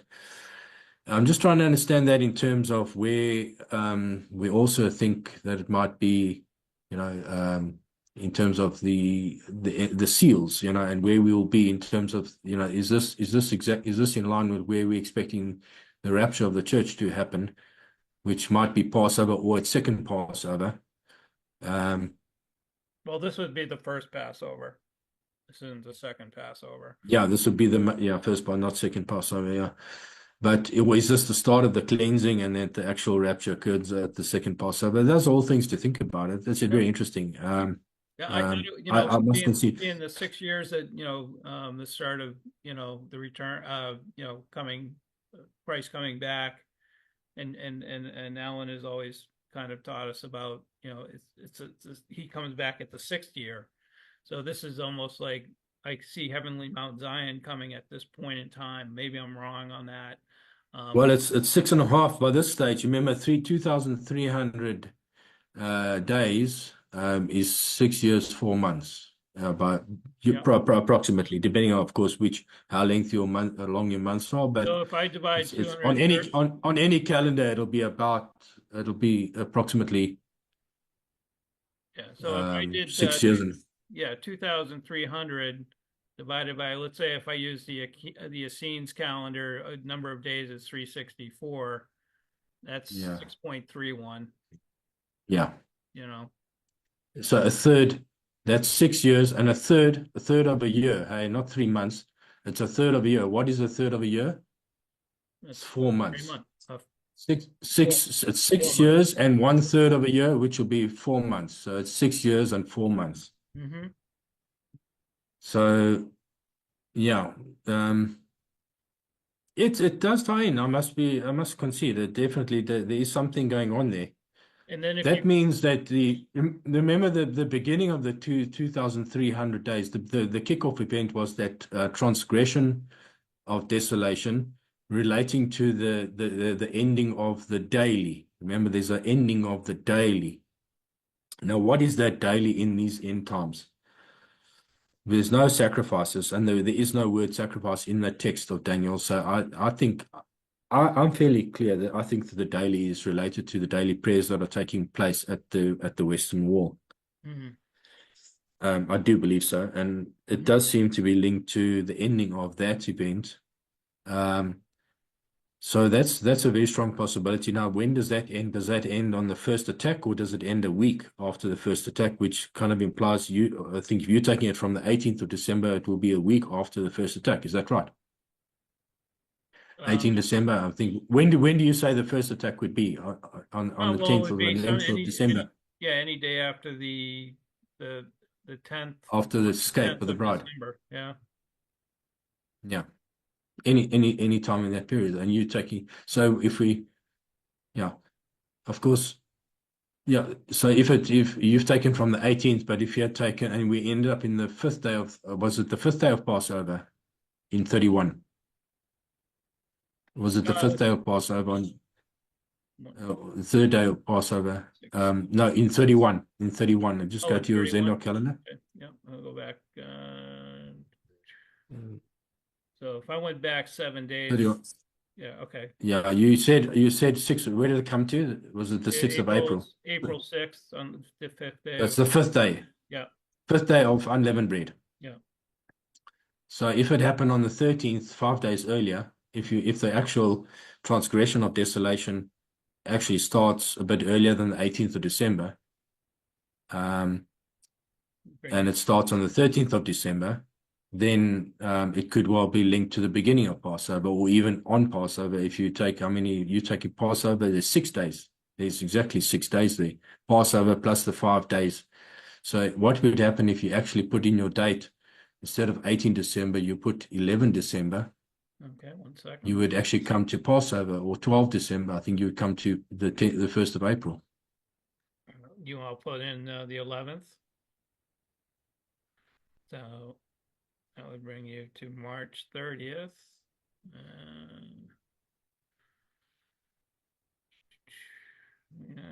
well, that's a day. Yeah. Yeah, that'd be Yeah. So a couple yeah, days so it's before. 12. So you actually want to put in 12. So the Okay. two, 3 finishes on I would imagine the 2,300 must be complete, and then the cleansing will start. March 31st. Yeah, March 31st is the day before Passover begins. I just want to go and have a look just out of interest. While I'll just do it in the background. I just want to see what date it'll be on the Hebrew calendar. 31. You have that ability to go to 2031 on the Jewish calendar? So there you actually start. So March 30th, eh? Is the 7th of Nisan, 6th. So that's why I say it's a week before there's Passover, 14th. So it's about it's 8 days before Passover on the Jews calendar in 2031. So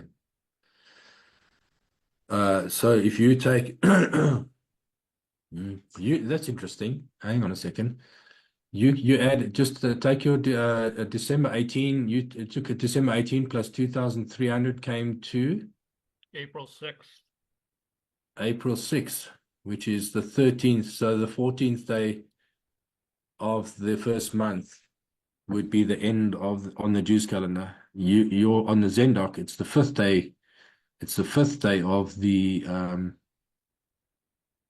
it comes, of the unleavened bread, and on the Jews calendar, it's exactly on Passover. the preparation. That's interesting. Yeah. Eh? Sorry. Preparation day? Yeah, yeah. Yeah. No, preparation day would, yeah, preparation day, you can call it that. Yeah. Yeah. 14th. Yeah. So is that when the cleansing starts, or the cleansing of the sanctuary at the end of the 2,300 evenings and mornings, if it had to start on the 18th of December of 24, which is about a week after we expect the bride to be taken on the 10th of December, And 10th or then 11th again, of as I December. So, mentioned, when I multiplied 390 times 6, we get 2,340, which is interesting because yeah, then that 40 is in there. but if you add another 40, it'll take you to beyond. Well, let's add another 40 and let's see where it takes us. Okay. Maybe it takes us to second. It'll probably take us to second Passover. It may actually. I'm not sure. No, it'll Yeah, take us beyond. go ahead. You play with your calendar. I'll put Okay, dates. I've got it. No, let's go to. Sorry. Take on. What was it? We want to go 18, eh? So bring you to May 10th. If I add 2,340 days, it brings you to May 10th. Okay. So let's see where that May, June, May 10. Oh, wait a minute. I'm not doing it from the 18th on that one. Hold on. I got to go back to my 18th starting date. Yeah. May 16th. Sorry about that. May 16th. May 16, 23rd. 23rd day of the second month. No, of the IR is that's yeah, second month. It goes Nisan and then IR, right? And then Sivan, yeah. 23rd day of the second month. That's from the 18th of December. Mm-hmm. And we said from the 18th of December on their calendar brings us to the 14th of Nisan, right? For 2300 brings us to 14, and 2340 brings us to the 23rd day of the second month. Mm-hmm. One more down. One, Shavuot yeah. 2. Oh, wait a minute. No, I'm sorry. No, it'll be First is Sivan. there's second Passover starts the I say May, 14th of the second month. So it's after, as well May after. It's actually, 16th. yeah, it's Okay. just after. It'll be the equivalent of the eighth day. May 16th, I have May 16th. That's May 16th, which will be 23rd day of Okay. Ayah, There it is. All right. which is the equivalent of eighth day, but of second Passover, not, yeah. So that will be the end of the 40 days. I don't know, I'm not sure where okay, that's 2,340 days. Yeah, I can't, I've got no script. We've got nothing really other than the 2,300 in Daniel 8. There's no real precedent to add another 40 days. I think it was maybe the Holy Spirit was just wanting to bring you to a connection of the 2,300 days. I'm not sure. Yeah, must have Because been. there's nothing, yeah, because there's nothing scriptural to take the 390 and multiply it by 6 Yeah. that I can think of. But it is interesting that the 2,300 days does relate to the very days that we're looking at. You want to sum it up there in terms of what we've got here is, which we're looking at Ezekiel's 390 and the 40, so 430 days. We're counting it from October 7th, including the 7th. From October 7th. If we are to include the 7th, then it takes us to the 9th of December, which will be the 9th of the 9th month on the Hebrew calendar, but it will be the 22nd day of the 9th month on the Zendok calendar. Okay. Just have a look on your calendar there while you got just to confirm. Yep. The 9th of December is the 9th on the Zadok calendar. No, yeah, 9 December 2024. It's the 23rd. 23rd day of the 9th month. And we know that that's a day before. And Does the Hanukkah, I see, doesn't the Hanukkah start, does the Hanukkah start on the 24th day or the 25th day? Well, 25th. It's the evening of the 24th. Right, and that 24th of Kislev is December 10th. Yeah. So if you don't include the 7th of October, if that's not day one, as the Jews currently are counting right now in real life, they're counting it, I mean, they've included the 7th. If they weren't supposed to include that day, and was supposed to be the 8th of October is the first day of the count of the 340, then it'll take us to the 10th of December, which would be the 10th day of the 9th month on the Jews calendar, and it would be the 24th day of the 9th month on the Zendok calendar. Mm-hmm. So there's a connection to the Zendok, there's a connection to the Hanukkah, the Festival of Lights. And on the Jews calendar, there is potentially, if there's a 4-month difference between the Jews calendar and where the Lord sees it, then we potentially could be looking at the 10th of December being actually the 9/10th of the 5th month, if there's a 4-month difference. And we know that the 9th, 10th of the 5th month is a very critical day in the Jews, as far as the Jews are concerned. In terms of their history, we're talking about Judah now, hey? Because remember, well, even in the house of Israel, I don't want to get into, but I do believe that they worship the golden calf on that day as well, the 9th stroke 10th of the fifth month is probably the day that they worship the golden calf. There's enough empirical evidence to show that that's probably the day of the bad report. The 10 spies that went in to spy out the land and came back, they probably gave that bad report. It's most likely that occurred on that date as well. We know for certain when the first temple was destroyed on that date. We know for certain the second temple was destroyed on that date. And so it's a very important date for them. Mm. But we've now moved on from that. And it's just a question of, where is the true ninth day of the fifth month? Is it, if it's to happen now? And, how do we discount Ezekiel's 3, 90, and 40 days? I mean, let's be honest, if the 10th of, if December comes and goes, well, then obviously, then we've got no clear starting point for the 340 days. At the moment, I don't think anybody can argue that the 7th of October is a very clear starting point. Yeah, Can't think of anything else in our current history that would give us a more clear point to kick off the start of the counting that 430 days. yeah. I mean, the end of Sukkot, the great eighth day. I mean, yeah. So it's very, I don't know what those days were on the Zeno calendar, just out of interest. What the 7th of October, what day was it on the Zeno calendar? 7 October 2023. I do have that. 2023, right? Is it? Yeah. Oh, let me share my.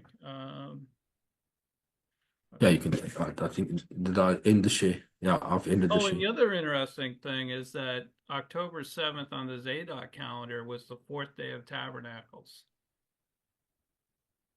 Okay. Okay.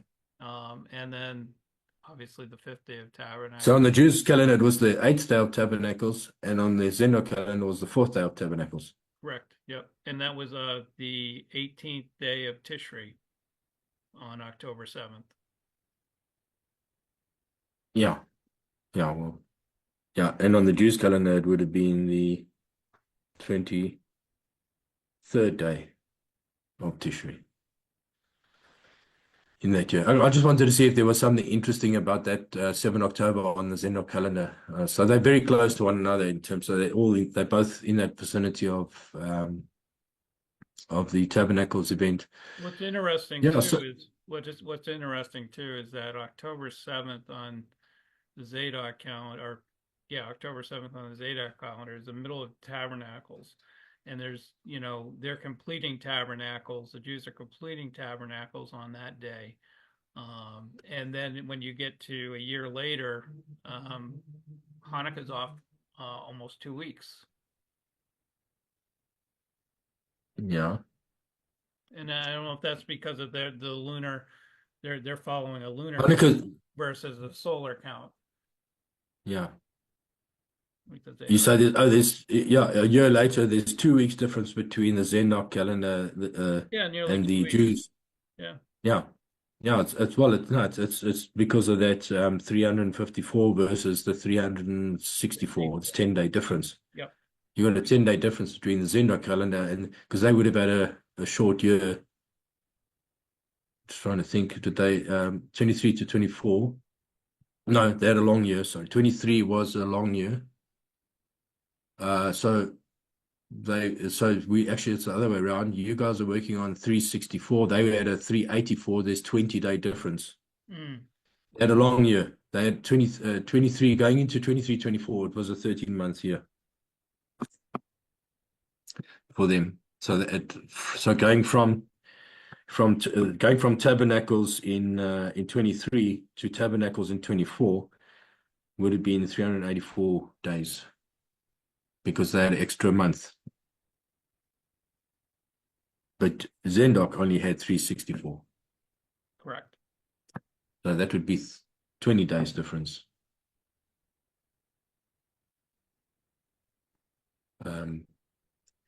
Yeah, these calendars can really they can be pretty crazy. Pretty twisted up. That's why Yeah. I like just straight numbers, 390 plus 40, 2,300 days. Yeah. 1290 days, 1335 days. If you can find the starting point, it doesn't really matter. If you can find a starting point on any one of the calendars, you can get to where you need to be. Well, yeah. Well, we've got a starting point in terms of an event. Okay, that doesn't matter which calendar you're using. We've got an event of the 7th of October, which is a significant event related to what we're looking at. And I think that on any calendar, no matter what position you're taking, I think that's a fairly significant marker. And it's just interesting to see how it matches the calendars in terms of when you do the count from that marker. Right, exactly. That's all I've done, with Yeah, what I'm sharing my screen now. Do you see it? yeah, I've got Yeah. it. I can see it. Yeah, Yeah, and so when I started that count, the 430 days, and then I got to, well, whether the end of the ninth or the 10th, and then just plotted everything that, what we've learned for the last, or since Ministry Revealed started, and then put in those 50 days. And that was the other thing I learned, is that there's multiple 50 days, 50-day counts between feasts, whether it's yeah. oil, whether it's new wine. Oh, uh, yeah, yeah. there's No, there's no. there's more than 150 that you can consider, but this one seemed to really fit well, especially when you get to Tu B'Shvat, and that being on the Zadok calendar, which would land on January 31st, at the end of those 50 Yeah, days, and that's the end of the 70 years, right? yeah, If that's the ending point, but so it just seems to fit in there like a glove. yeah. Got it. You It's very interesting. I think we'll be watching this very Yeah, closely. yeah. Um, I mean, so just to, can you imagine the Son of Man being here for Hanukkah in Judah, and being here at the same time as the presidential inauguration? Um, and of course, then you've got Christmas as well. yeah. I don't know what's going to happen to the House of Israel come December 11th. If the House of Israel is going to see, the Western nations are going to see destruction or what? I don't know. Um, Yeah, that's hard to say. I mean, it's certainly, being in the States, I'm certainly watching things transpire between Ukraine and Russia, and Russia's, I don't know how many more warnings they can send us, to Western Europe and the United States, that you're crossing too many lines here. So yeah. so it's Just something. in terms of just in terms of a trigger, I just want to, I'm very clear. I always go back to Daniel's 70 weeks. I believe Daniel's 70 weeks is singularly the most important prophecy where it concerns the coming of Christ. Because, and I'm not going to go into it now, but the 309, the 70 weeks in terms of years, the 490 years on the biblical chronology showed exactly where Jesus, it worked out to exactly the 483rd year was exactly where Jesus was baptized, from when Daniel was told that the trigger for the 490 years, the trigger for Daniel's 490 years was the decree to restore and build Jerusalem. And we know that that was Cyrus's decree. Nobody else's. The other decrees were just confirmations, but the actual decree was Cyrus's decree in his first year, no question about it. And we know exactly when that was. That was in the 70th year of Daniel's captivity. Hmm. So we can calculate exactly where the 480th year was, and we know that was unto Messiah. And then the final 7 years was his ministry, of which he was cut off in the middle of that final week. Exactly 3.5 years he was cut off. And all of that worked out precisely in terms of Daniel's 70 weeks as it happened in the wars. But when you read it in terms of Daniel's 70 weeks, the Shabuah, which is a Feast of Weeks, which is 70 years, when you read that same prophecy in terms of years, the trigger is still the same. In other words, you're reading the same prophecy, and the trigger for the end time. Remember, we were told that it'll be 7 weeks, and then 6 weeks and 2. That's how the breakup was given in the first time around. And the first time it was 7 times 7 years, 449 years, plus another 6 and 2s, or 62 times 7, which was the remainder of that period, and leaving 1 right at the end, right? But in the end times understanding in years, it's 7 and 6 and 2. Now we know that the 7 is related to seals, the 6 is related to trumpets, and the 2 is related to the final 2 years to wrap up. Okay, so but the trigger is still the same. The trigger is the decree to restore and build Jerusalem. So that means that the 7, 6, and 2, which adds up to 15 years, Daniel was talking about, he wasn't just looking at the 14 years, he was talking about the full 15-year picture. The picture, so we've got a 21/22-year picture, which includes the final year of Jubilee. But we've also got a 14/15-year picture, which includes the final year Jubilee in the 15-year picture. Daniel's prophecy is looking at the 15-year picture, and its breakup of 4, 6, and 2. So, 7, 6, and 2. So 7 and 6 is 13 plus 2 is 15. So Daniel's picture is 15 years. And what's the trigger for the 7, 6, and 2? The same as it was the first time, the decree to restore Jerusalem.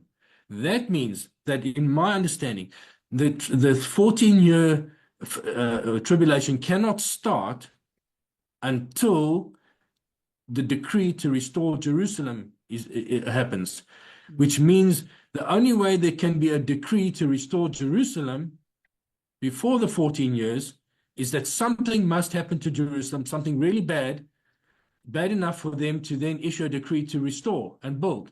Right? Exactly. And it's before the 14 years, because it's the trigger. Now we know the final attack is the beginning, so therefore the trigger must happen. Either it's the final attack, but I do believe that's a little bit earlier. It's the beginning of the 50 days. It's the first thing that happens, the first attack. The first attack that happened, the minor attack, must include some serious damage to Jerusalem, so that there's now a decree during that 50 days to restore Jerusalem, and that's the trigger then for the 14/15 years of Daniel. And so that decree also goes hand in hand with that time of peace and security. When they say peace and security, then sudden destruction comes. I truly believe that time of peace and security is that in that 50 days. In that, after something really bad happens to Jerusalem, the decree to restore and build, and the peace and security, talking of peace and security, probably also coming to some sort of agreement to split Israel up, and all those things all happens in this 40 days. In the same time that you just said, all these things are happening. Christmas is happening, Hanukkah is happening, New Year's is happening. During this 40 years, and we've probably also got this time of peace and security happening, and probably also them subdividing the land into 2. Probably all of this happening in that same time period. Can you imagine? It's going to be a pretty hectic time in that time period. That's the way I currently see it. And so I'm looking at, is something really bad happening to Jerusalem anytime between, so let's say 9, 10 of December and the 18th December. In that time period, something really bad happened to Jerusalem, which will cause them which will be part of that first attack. I know the understanding is that it's Tel Aviv and Haifa, and I'm not saying Tel Aviv and Haifa won't be included. They probably will be. They are targets. Somehow Jerusalem has to be included. Otherwise, Daniel can never have a trigger. Right. Daniel 70 can't have a trigger. Yeah. And Daniel needs a trigger. And that trigger is the command or the decree to restore and build Jerusalem. Not to restore and build Tel Aviv or to restore and build Haifa, but specifically to restore and build Jerusalem. So something must happen for them to make the decree. I can't see it any other way. And then you've got, on top of it, you've got this transgression of desolation. What is that transgression of there? It's something bad enough to end the daily. So is that the thing that happens to Jerusalem? That really bad thing, that transgression of desolation that ends the daily, that triggers the count of the 2,300 days. So these things are all coming together, the transgression of desolation, the trigger for Daniel, and the first attack could well be all the same event, and the escape could all be the same event. And if it's the end of the 430 days of Ezekiel, it ties in Ezekiel's prophecy, it ties in Daniel's prophecy, it ties in uh, uh, um, the understanding of potentially the understanding of the ninth day of the fifth month, if indeed the Lord sees the ninth month as the fifth month because of that 4 month difference. And so maybe we must just have a look at that 4 months difference that as potentially, I believe I believe the ninth day of the ninth month is actually the ninth day of the fifth month in the Lord's eyes. Oh, that Four brings months up, difference. yeah, that brings up another thing, when Alan was doing one of his, I think it was teaching a couple 2 weeks ago or so, he talked about the flip, these months flipping. I don't know if you caught that or not. Yeah, it's a mirror image. I do understand what he's saying. Yeah, He's saying, look, instead of the year starting in Nisan, the year starts in Tishris, but you've got the same counts happening. So, right. Tishri is now seen as month one. So yes, month seven is month one, month eight is month two, month nine is month three, And and that and that was that was another thing that I had brought up is like, when the flood happened, did things get completely flipped? Did seasons get flipped? Did times get flipped? Did, was that was the full moon the dark moon, vice versa, did everything get turned upside down? Uh, and that's kind of maybe one of the missing links is was that a dividing line, and why there's maybe been some confusion between um, the Jews counting starting their month on a dark moon versus a full moon, and vice versa. Well, whatever it was at one time, I don't know. Just something I had thought of. yeah, this is yeah. Look, it's possible. I don't personally believe in a flip having occurred. I can't. That's a theory, but It's a theory. what I can show that is factual is that there is a progression of the equinox, and the equinox is tied into the season. So in other words, the spring is tied into equinox when the sun is over the equator, and so there's a very clear. In other words, if the equinox is shifting, then the seasons are shifting. Now, let's just get it clear. The sun and the moon are still rotating at exactly the same speeds, I do believe, as they originally were. But the ecliptic, the point at which the sun crosses over the equator, which then forms the equinox, that point in time is shifting through the constellations. So we're saying that in Abraham's time, that point in time where the spring, in other words, where the sun was crossing the equator and it's now springtime, that occurred when the sun was in Taurus. But the interesting thing is, if you go further back into creation, of course, then it goes into then that springtime would have actually occurred in Cancer before, because it goes Taurus, then Cancer, and then Leo, right? If I recall correctly. So, and we know that it's a constellation change every 2,166 years. Mm. Now, in the last video that Alan did, I understand exactly what he was doing. He was saying, well, in the beginning, Taurus was or the beginning was in Tishri, the seventh month, and now it's actually moved to where it is now. And God had to make a shift. He had to make adjustment because obviously what happened was the seasons moving, but the beginning of the year was standing still, according to the constellations, but the seasons were moving on. So you had some difficulty with celebrating the feasts that are linked to a harvest, and the harvest is moving because the seasons are shifting. So he had to make an adjustment to cater for it. And what exactly the size of the adjustment was at the time, it was probably a relatively small adjustment. I mean, one can go into Stellarium and see exactly where the beginning of the difference between where the beginning of the year was. If it was shifted to Taurus, I think it was maybe just two constellations or so Hmm. that he shifted it, possibly, but not six. It wasn't this jump of 6 months. It was never can. It would be impossible to have a jump of 6 months to Taurus at that time.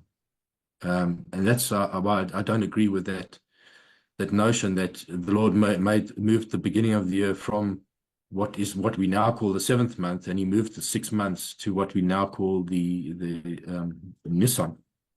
That's six constellations, and we have one constellation only every 2,000 years, so that's 12,000 years. We know that even in the greater understanding of the creation, the sun and the moon weren't created 12,000 years ago. They were created 8,000, not even, no, it's 3,500 plus 6,000. They were created about 9,500 years ago. Let me explain what I'm saying. We know that Adam came in the third set of 7,000 years, right? But the creation was in the middle set of 7,000 years, right? So before Adam, there was a creation, and it spanned over a period of 7,000 years. And in that, the sun and the moon were created on the fourth day. So sometime in between after 3,000 years, but before 4,000 years were up, in the fourth day, the sun was created. So somewhere between, well, let me put it this way: it's somewhere between 4,000 and between 3,500 and 4,000 years before Adam, the sun and the moon were created. So you can't get a progression of the equinox before they were created. So you got to take that. Let's make it 4,000 years before Adam. The sun was created, sun and moon were created. And let's say the progression actually started moving already 4,000 years before Adam. And Adam was how long ago? 6,000 years. So it's 10,000 years is the maximum. So you can take 10,000 years and divide it by 2,166, and you will get to less than 5. You'll get to 4.6 if I recall correctly. So it's impossible to get a 6-month progression in the time since the sun and the moon were created. I believe that the sun and moon creation thing was probably more like 3,500 plus the last 6,000, so it's 9,500. If you take 9,500 divided by 2,166, you get 4.4 constellations. So the Lord has had to make, so since the sun and the moon were created, we've had no more than 4 and a bit of movement of, that's 4 and a bit constellations of movement, of which we've seen 2. They've moved since Abraham's time. It's moved from Taurus through Aries, and it's now sitting in Pisces. So that's 2 months. And if the maximum movement can be 4, that means it was from creation it moved 2 months up to Abraham, and then another 2 months from Abraham till now. That's a total of 4 months. So the beginning of the year was not when the sun was in Taurus. The beginning of the year was when the sun was in Leo. It's just it's just impossible to move, the beginning, because the season, you've got to go by the season. The season. Okay, let me rephrase that. The year could have started in Taurus all along, but the season, spring season, in Abraham's time, the spring was in Taurus, right? But in beginning of creation, it was 2 months earlier. That means spring was when the sun was in Leo. The spring was there. Where the year actually started, if the year started when the sun was in Taurus, that means it was spring for 2 months, and then the year started in the middle of summer. I don't know if I've lost you guys on that one, but you just got to look at the movement. If the year starts in Taurus and the spring was 2 months, was at the equinox. The equinox would have been in Leo in the constellation Leo at the time it was created, and then You know, by the time of Adam, it had moved to the point. Sorry, by the time of Abraham, it had moved to the time to where Taurus was now. The spring was in Taurus, and now spring is in Pisces. So in that time, if the beginning of the year was always supposed to be when the sun was in Taurus, that means there were 2 months before the beginning of the year. Spring came 2 months before the beginning of the year, and now it comes. Spring comes uh, uh, 4 months, well, 2 months before, when the sun's in Taurus, and it comes 2 months before. So the spring comes 2 months before Taurus, and originally it was um, it was it was it would have been the spring would have been in when the sun was in Leo. Mhm. One would have to, I'm just spitballing here now because one would have to do this diagrammatically to really to explain it properly. But I think if you just bear in mind there cannot be a 6 month change. There can only be a maximum of about 4.5 constellations since the sun and the moon were created. Mhm. That's the bottom line. And when I look at that and I say, okay, well, fine. So maybe there's a 4 month adjustment. And Jesus said, you say the harvest is in 4 months. But look, the field is white and ready for harvest now. So he's made a 4 month. And is it 4 months to Feast of Weeks? Or is it 4 months to when they started the harvest? When would they have started the harvest in the year? When in any year, when did they start the harvest? Just after Passover. Huh? Just they would start the harvest just after barley is the first that gets harvested, Right. and that's just after unleavened bread. They would start harvesting the barley. So when does the harvest start? Just after Passover. So when Jesus was saying, "You say the harvest is in 4 months," was he saying the harvest of the wheat, which is clearly in the middle of summer, or was he saying the harvest, as in the harvest period when you start harvesting? Your harvest year starts when? Just after Passover. So it's all a case of how do you go backwards 4 months from Passover, or do you go backwards 4 months from the middle of summer? Mm. I believe we must go 4 months from Passover, which will put us in the ninth month. Because if you take the middle of the ninth month to the middle of the 10th, that's 1 month. To the middle of the 11th, that's 2 months. To the middle of the 12th, that's 3 months. To the middle of the first is 4 months. And that's what's the middle of the first? It's the end of Passover, the beginning of the harvest. So the middle of the ninth month is clearly 4 months before the harvest. And that's why I say, and what is the 10th of December? That whole week that we're looking at, that's 6 days, and we're looking at the escape of the bride, and then the 40 days starting right in the middle of the ninth month.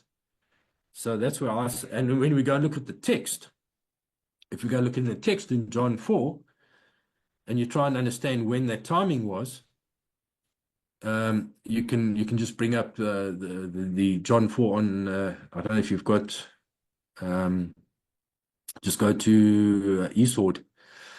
We Yep. can have a look at trying to understand when did Jesus say, when did he make that statement in Well, John 4? When was yeah, it? that was one of the discussion threads that I had posted not too long ago on Ministry Revealed. Is what time of year was it that that statement was made? And so, where do you want me to go on Eastward? John 4. John 4. Yeah, that's it. Okay, so John 4, and he says, okay, this is the whole story of the where he meets the Samaritan woman at the well, and it's clearly a story related to the Gentile bride, the house of Israel. That's what this whole story is all about. Mm-hmm. And let's see, And Jesus says, I think that's down before there. Let's see here. Was it John 4? it's just it's a little bit higher up. Um, a little bit higher. 30, it's about 30. Hang on. No, no, too far. Sorry. Um, Here it is, John yeah, 4:35. 35. Yeah. Yep. Okay. So, so it's so it's after he had spoken to her, and then he interjects with this lot. That say you not that there are 4 months, and then cometh the harvest, right? He doesn't say harvesting of what, but it's a time of harvesting. We know that the time of harvesting starts just after unleavened bread with barley. So he says, you say it's in 4 months, but I say, behold, look, and I say unto you, lift up your eyes and look on the fields, for they are white, ready for harvest right now, 4 months earlier. And then he goes on to the wages for the reapers and all that kind. It's clearly talking about the worker group, and there's some links there to the worker group. So And if we went 4 months earlier than, let's say, the first harvest of the barley, for instance, yeah, that would bring us to November, December area, yeah, right? Okay, so yeah, the commentation, I read a commentator say something to the effect that this is, after, and I had mentioned this earlier when we were speaking, that when Jesus had met the woman at the well, told her about who she was and her husbands and all that, and she realized he was the Christ, she went into town, she told everybody, and they all started to come back out of the town towards Jesus and his disciples. He was saying, lift up your eyes and look at the people coming towards us right now. This is the harvest. It's a harvest of souls, not a harvest of grain or wheat or corn. And sure, that's just one opinion. That's one commentary. And what's interesting about that is that November, December is this period of time where we find the Feast of Dedication and Hanukkah, and it's related in John. Let me just pull up my notes here. In John 10:22, and it said, "I and the Father is one," and that's the title to the chapter. And it says, "And it was at Jerusalem the feast of the dedication, which we know as Hanukkah, and it was winter." It says that specifically, and it was winter. So this is right when the Tekufas occurred, the winter solstices occurred. And the next sentence is, "And Jesus walked in the temple in Solomon's yeah. porch." So I'm wondering if this is all at the same period of time within, a few days of each other. Well, all we've got here is John 5. You've got verse 1. Just go to John 5. Just jump to John chapter 5. Yeah. And then and then we are told that after this was the feast of the Jews, and Jesus went up to Jerusalem. So now the big debate is, what is this feast that John was referring to in John 5:1? What feast was it? Well, this is the other direction in which I've heard people, and someone in the forum made this comment that the only feast of the Jews is Hanukkah, because that's the only one that was developed because of the Maccabees. Um, Yeah. and I've heard the argument that we've been saying it's the feast of the Jews because the Jews are celebrating on the wrong day, and then there's been that comment made, and I've gone, Well, no, yeah, that was John 7. I know when you go the John 7, it talks about the Feast of the Jews tabernacles. Just go read John 7. It's similar, but it actually it's the Jews feast. It says, I think it says the Jews feast of tabernacles. Just go back to it's not quite the same. That could have been the Feast of Tabernacles, then it could have been booths. Yeah, so just picking up from that point, the difference between John 7 and John 5. If you just go to John 7. I think it's towards the end of John 7. Yeah, it's still, sorry, it's probably John 7, right in verse 1. I thought it was the end of John 7, but it's right in the beginning. Okay. Yeah, you're right. John 7, yeah, and now the Jews' Feast of Tabernacles. See, the other one says, now came the Feast of the Jews, and we don't know what it is. And this one is now the Jews' Feast of Tabernacles. So we know it's Tabernacles, but And we So, argued that does it say the Jews Feast of Tabernacles because of they were celebrating it at the wrong time or in these end times? It's trying to indicate to us that it's the Jews Feast of Tabernacles, but it's not necessarily the Lord's Feast of Tabernacles.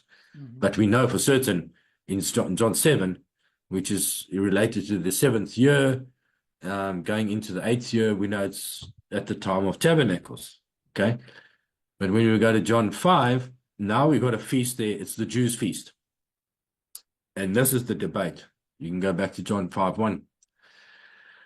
What feast was it? I've had people arguing that it was Passover. Some people count that feast as Passover.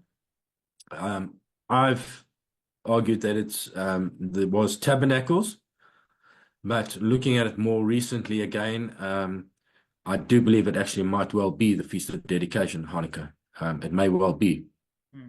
Um, Yeah, because because an entire year passes between John 5 and John 7. yeah, Tabernacle yeah, yeah. does. Because there's a Passover in between. You see, I did a study on this whole thing. Maybe I'll just, if I can get the screen share back, I'll bring it up and I'll show you. The book of John is our only gospel that gives us some semblance of a chronology for Jesus' ministry. The other gospels, there's no way that you can derive a sense of, a timing sense from them. It's just impossible. Hmm. Luke gives a little bit in the beginning, and there's a little bit in Luke, but the main one in terms of understanding the sequence of events for Jesus' ministry is in John. And John seems to always jump from he jumps from a Passover. You can see there's a Feast of Weeks type of thing. There's tabernacles, Passover, tabernacles, Passover, tabernacles, Passover, tabernacles throughout his book, throughout the book of John, except for this one where it's called the Feast of the Jews. And so this was a study that I did. I don't know if you can, oh, wait a minute. Sorry. Let me just share screen first. Okay. This was a study on John, and then I did, and I'm not going to go into too much detail, but you can see here that it starts where we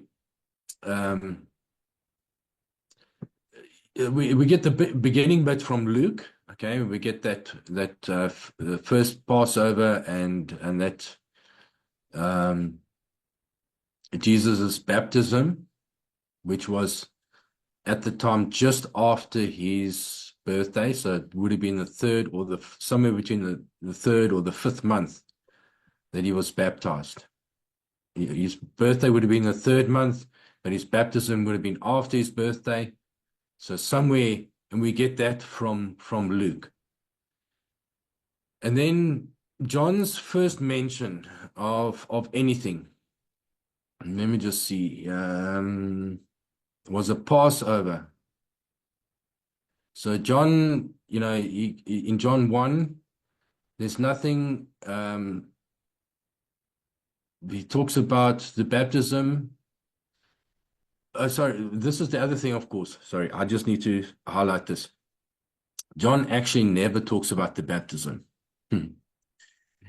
He makes this reference, and everybody associates John 1:5, where he says, "Behold, look, the Lamb of God." Hey, in John 1:29-34, he says, "Look, behold, the Lamb of God." And most people make that as a connection to the time when he was baptized. But it was impossible. Because I'll tell you why it's impossible.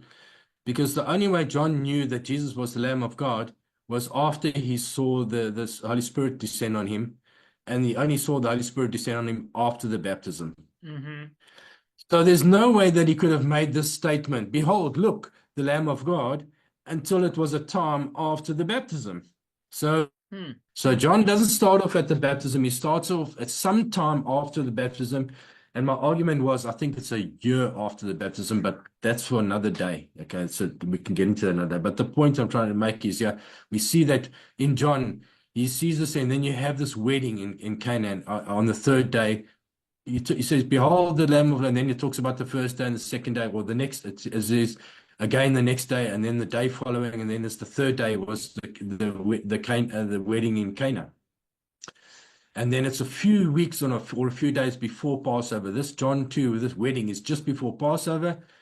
And then we've got this actual Passover happening here. He attends the Passover in John 2. So now we've got the first Passover happening. This is Then a where he whole does, lot of events. is this where he does the first Sorry? miracle of turning the water into wine? At the wedding, he turns the water into wine at the wedding, but it would have been Okay. before this Passover, sometime before. I don't think it was too many days. It says not many days. And you're sure it's And just before Passover on at that Cana wedding was occurring around yeah, Passover? yeah, because it says in John 2 in 2:12-13 it says that the Jews' Passover was at hand, and Jesus went to Jerusalem. So Okay. after the Cana wedding, it says the Jews' Passover was at hand. And then just after that in John 2:16, then there was Passover, and he performed many miracles there. Okay. Then we have the story of I must increase and he must decrease, that John says to him. And then we have the story of the Samaritan woman, which is the one we've been talking about right now. So Mm-hmm. this whole I must increase and you must decrease happens in John 3:22-36. And then just after that, he goes to Galilee, and we've got this the woman the Samaritan woman in Samaria, the woman at the well. And then he makes the statement. So at the time of the statement, we know it's between Passover and this feast of the Jews. Okay, it's Mm-hmm. between Passover and whatever this feast of the Jews is. That's all we know. That's all we know. It was nowhere near the next. It wasn't just before Passover. It was after Passover, but before this feast of the Jews. That's categorically we can. That could very well be Hanukkah. That could very well be the It could well be. dedication. Yeah, sure. That's exactly. I had it. I said I had this. You can see in my study. I've said this is probably tabernacles because Well, John yeah, had I the mean, it's habit. close enough. It certainly is close enough to It's tabernacles. it's close enough, but I do believe it is possible that it actually was more the feast of dedication or Hanukkah. Mm, That this feast actually happened. But we do know. I think a connection between those. It's definitely. yeah. So the question is, was it after Tabernacles or was it between Tabernacles? In other words, where I've got Tabernacles, yeah, was Tabernacles actually probably, I don't know, somewhere before this 4 months thing. So Uh, 4 months. If this 4 months thing, if this 4 months thing was at the if it was just before Hanukkah, then it puts this 4 months event somewhere between Tabernacles. And that means that this Tabernacles, yeah, must actually happen somewhere between after I must increase and he must decrease, and Jesus goes to Galilee, somewhere That there. yeah, yeah, I mean, when and that clue there where, he must increase, but I must decrease is, that could be the winter solstice right there, Yeah, which right? mean well, yeah, it could be. So that means that Tabernacles must happen there. After that, Tabernacles is after that solstice. So Well, no, after this, well, after this, the summer solstice, you have no, not Tabernacles. summer. I'm talking the winter solstice. Yeah, your sorry, yeah, your winter solstice, our summer solstice in the southern Right, hemisphere. right. We gotta make I keep forgetting Yeah, about that. You're way down the yeah, other end of the plane. yeah. But Jerusalem certainly. Well, speaking from a Jerusalem perspective, it would be Yeah, yeah, it would be the winter solstice. Yeah, yeah. So that means where I had tabernacles there, tabernacles probably must be there, and maybe this is Hanukkah. yeah. It could well be And John 5:1 is if you think about 4 months to the harvest, and we're talking from Hanukkah, then we're talking about the barley. We're talking about the overcomers at that point, which is interesting because at the end of that 6 years, where we calculated the 2,300 days, that brings you to Passover. And that brings you to about where the barley harvest would be, Yeah. Yeah. right? Hmm. Yeah. So, and then John's story carries on. I mean, you've got events that happened. And then we've got the next Passover that happened.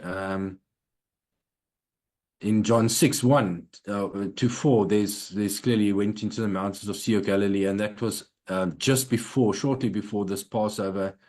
In John 6, there's the miracle of feeding the great multitude. Jesus walks on water. We got the Feast of Weeks, stroke Pentecost time again, and then we got Tabernacles again. That's a The great feast Jews of spreadsheet. Tabernacles. That's a great spreadsheet, by the way. I love that. That's nice. Yeah. Yeah. So this is the one we looked at in John 7, chapter 1, the Jews Feast of Tabernacles. And then there's a whole lot of things that happen. And then there's a clear mention of the Feast of Dedication, which, as you say, was in winter. That's the one you referred to in John 10.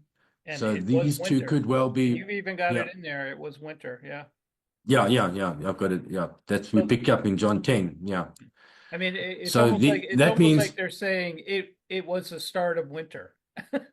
You know, it was winter. I mean, he's making a declaration that, you know, that's an yeah, important statement right there. yeah, no, sure. There's a clear link there, very clear. Yeah. And look at what Jesus is teaching at this time. He's teaching the sheep will hear my voice. And then he returns to a place where in Jordan, where in John 10:40, he goes back to where John was doing, where he was baptizing, a place in Jordan. But so this is a year on. If this is indeed the Feast of Dedication, this 4 months thing, this I'm going to actually let me just highlight that. I'm just going to make it.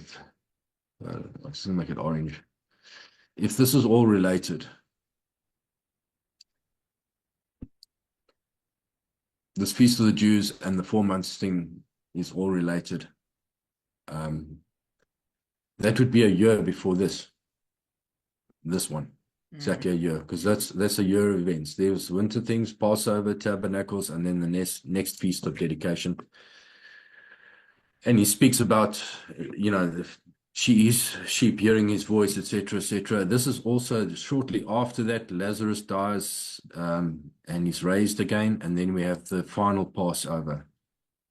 After Lazarus was raised from the dead, you have the final Passover in John 11, and then that's it. Passover to Tabernacles, and then you've got these winter months mentioned. He clearly mentions winter here. Yeah, we've got white, the fields are white, was it also related to winter? I know what you're saying in terms of the connection to the people, and he's referring to the people being white and ready. But I think there's also somehow a connection to, I mean, there must have been something that was white. He said, look at the fields are white. So was it, I know somebody's said, oh, okay, the people were white, but I don't know. I'd take the simple approach. I think there was snow all over the place. I think the fields were white and snow. I mean, it was winter. It could have very well been white. Yeah. I mean, it could have been a number of things. It could have been. It could have been a number of things. Yeah. But yeah, so we've got a winter connection. Jesus also said, pray that your flight is not in winter, eh? Is it in Mark or Matthew that he says, pray that your flight, referring to? It's in both, and there's a distinction between Mark and Matthew with respect to flight. One talks about affliction in Mark, and then when it's referring in Matthew, it's talking about great tribulation. So but both of them have a winter connection. Both of them have a winter. And the other difference in Matthew is pray that your flight not be in winter or on the Sabbath. That's in Matthew, but there's no mention of Sabbath in Mark. Luke has got neither. And Luke has nothing. There's no. That because it's before winter. Well, no, there's no. I think the Luke. Well, isn't it because Luke's above, and there is no reason for Luke to flee anywhere? Luke, because he's removed, right? Yeah. Yeah, but is the removal before winter? I would think so. I think there is something in that.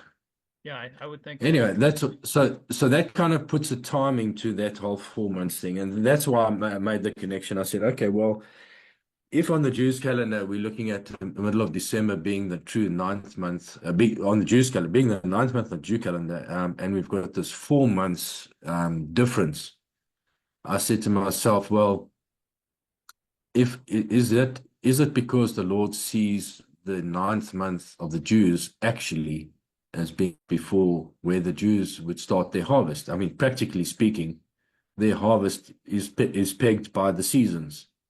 It's not pegged by any calendar. We know that come March, beginning of April, they will start harvesting barley, regardless of which calendar you're looking at. They're going to start their harvest. So take 4 months before that, and regardless of what calendar you're looking at, we're looking at about this time. All we're trying to do is tie in the events of the ninth of the fifth month, the ninth of Av, the disastrous day for the Jews, and the day that the Lord has used over and over and over and over again to bring about judgment on the house of Judah. How is it possible that he will bring about another final judgment on the house of Judah on a different date other than the ninth of the fifth month or the ninth of Av? Mm. Or is it that he's going to bring it about on the very day that actually is the ninth of Av? That's my argument. Mm-hmm. Mm-hmm. Of course, Alan is arguing the same point. He's just saying, look, the start of the count is the beginning of the seventh month, is the beginning of the year, and you count where would the ninth of Av would be in the middle of February, and which ties into the Festival of Trees on the Jews calendar. So the argument is exactly the same. It's just a case of there's a 2 months difference between where we consider the true ninth of the fifth month could be. I'm saying it potentially could be the middle of December. Of course, Alan is saying 2 months later, the middle of February. But both of them are looking at the Lord starting his judgment against Judah in the early week, in the beginning or the first half of the fifth month, first half of the true fifth month, where Alan is saying, okay, in terms of the mirror image understanding, that would be middle of February. And I'm saying, well, in terms of the 4 months difference understanding, that would be the middle of December. Mm. That's where we are at. Yeah, yeah. It might be splitting hairs at that point, but Well, it's a 2 months. It's 2 months difference. yeah, I guess that's not splitting hairs. That's a big window. Yeah, That's a big window. yeah. I I still believe, and for some reason I don't know why I think because of Alan's understanding, he's kind of written off the 390, the 430-day count, is saying it doesn't apply anymore, and I don't, I still think it's you know. Yeah. Yeah, my view is this. I haven't actually heard Alan say that but I understand what you're saying. He's not. He doesn't seem to be regarding it as anything significant in these last days. I've taken a different view on the matter. When I read Ezekiel, it's got watchmen screaming all over it. It's all about. It's like I consider it to be the book written for the watchman.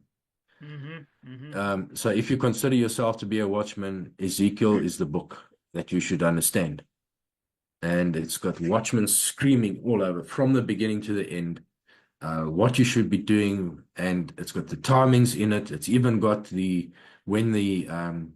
like we're talking Ezekiel 39 war, it's and what's going to happen in that time. It's got the building of the temple. It's got, in Ezekiel 40 onwards, it's got everything in it, and it gives a great amount of detail in terms of what's going to happen when at that first attack. We know that a third is going to, he's got a cut of his hair, and a third of it is burnt, a third of it is cut up, and a third of it is scattered.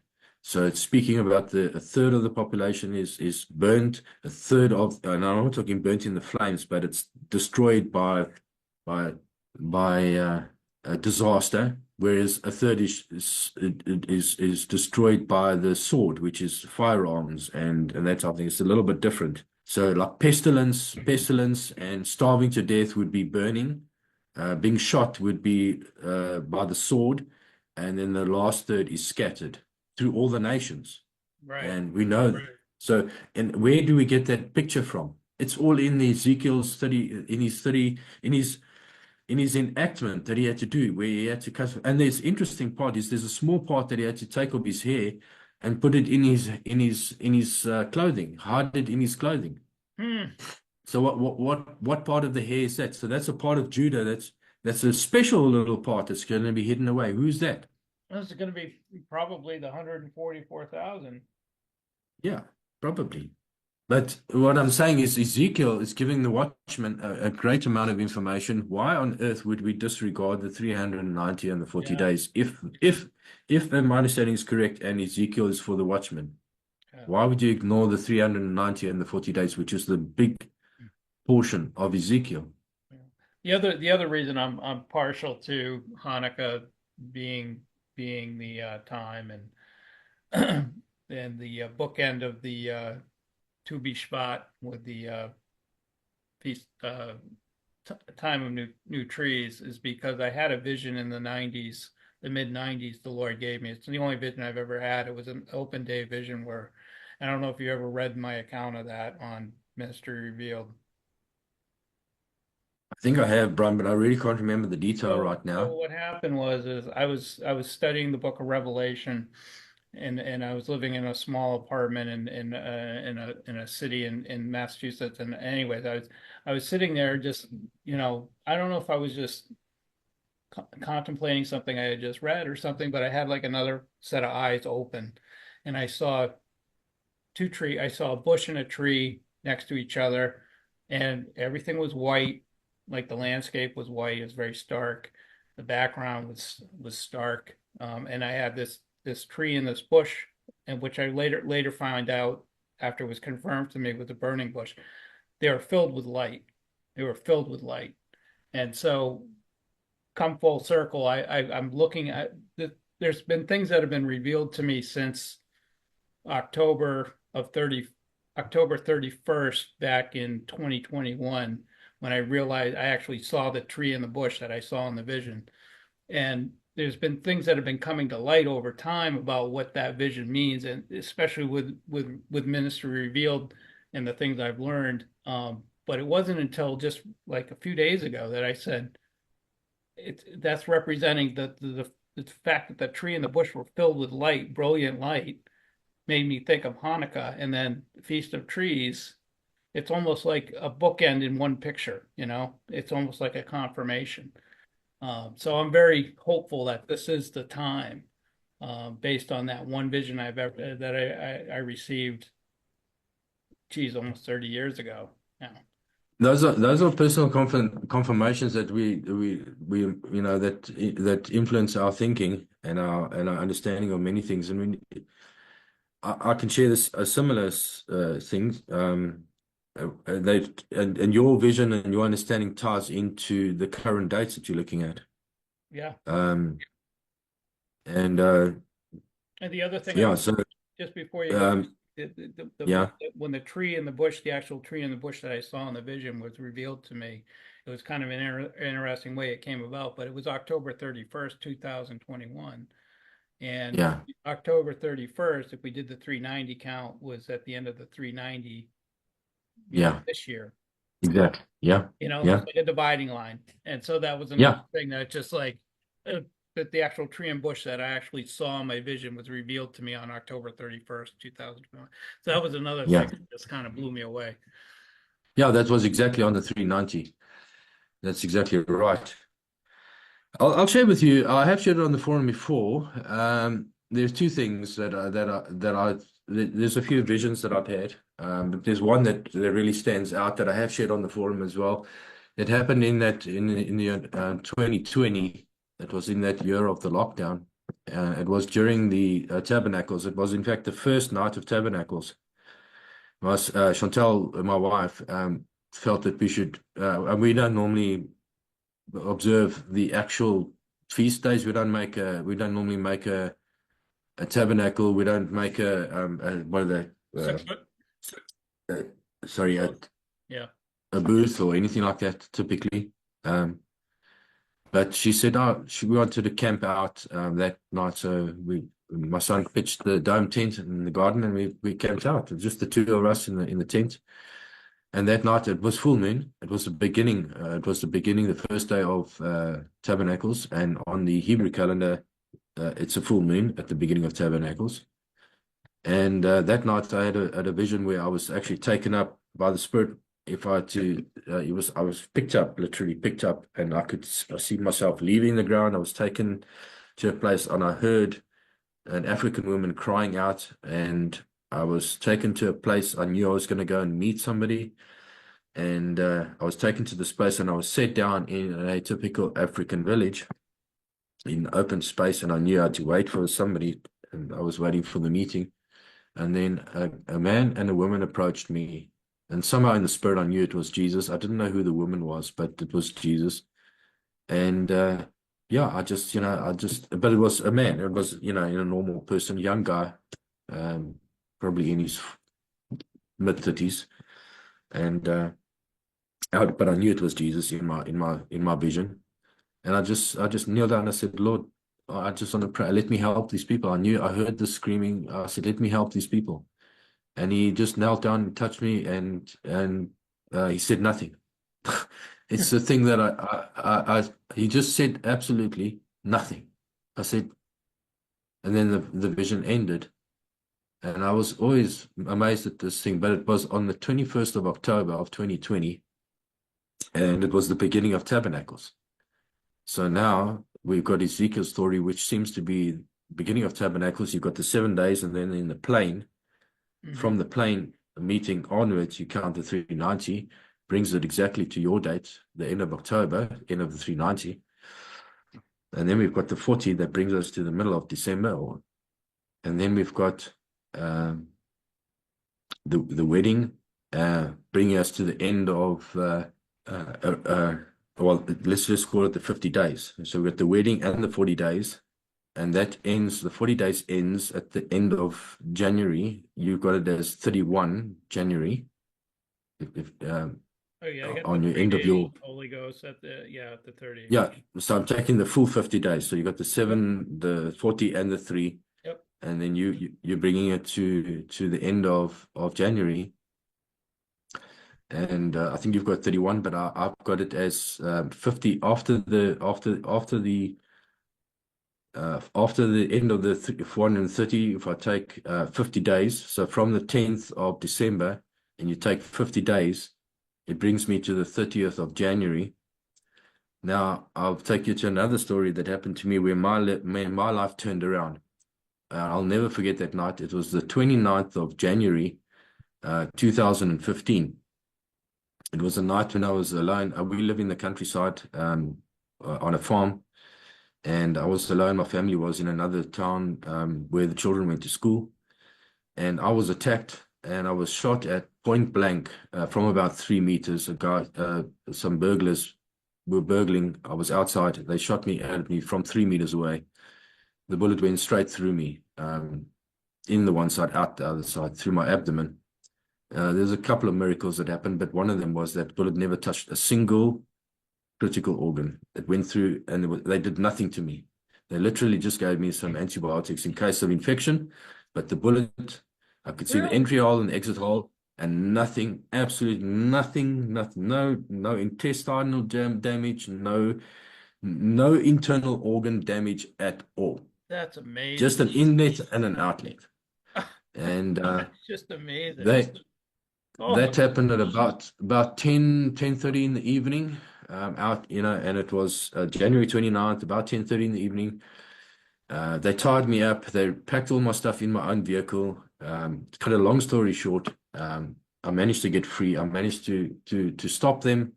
I managed to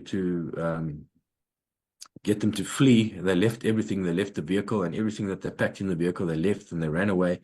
But before they ran away, they stopped in the bushes and they turned, and there were 3 of them, and they literally emptied out their magazines at me. Not, I was lying on the ground, on the veranda, flat on the ground, but they emptied out the magazine. Probably about 30 rounds were emptied out in my direction. Not a single one hit me. There were some that were very close, and there were a couple of miracles there in itself. So I had my own little mini war on that night. Now that was after they after they ransacked. It would have been the 30th of January, and it would have been around about 1 or 2 o'clock in the morning on the 30th of January. So this is now stayed in my, it's been a significant event since then, and it was a big time of a massive change in my life. It was from that point in time that I really started getting into the Word. From the 15th of, from 2015, from that January 2015 onwards is where not only in our marriage, but in my life, everything started turning around. I Wow. came across Ministry Revealed about a year later. It would have been around about the same time, 3 years later, early 2018, as when I came across Ministry Revealed and started understanding who the gospel was speaking to, and the understanding, the opening the books and I experienced a lot of that as it was going along. It was not right in the beginning of the stages, but the books were beginning to open up, and we were starting to understand all those things. So I was fortunate enough to be able to be part of that whole process of understanding all of those things as it was opening up to us, and the understanding became clearer and clearer and clearer as we went along.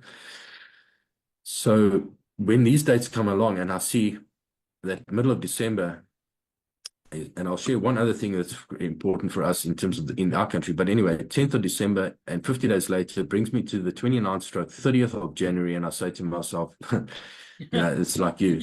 Yeah. Man, is that the beginning? Is that the beginning of tribulation? Where I had my own little mini war? Yeah. Is that where the war? Is that where the world is going to enter into Third World War? You know, and I never made those connections before. I never thought to myself, oh, but that's connected to the beginning of tribulation. I'm just saying to you, in terms of these current dates, in terms of the Ezekiel's 430 days, in terms of where we're looking at right now, and how it ties into the Zendar calendar, how it ties into the Hebrew calendar, and all these things, that would be 10 days after Trump is inaugurated. If we get to that point, I mean, Right. things could develop very differently, but it looks like a pretty significant day. Okay.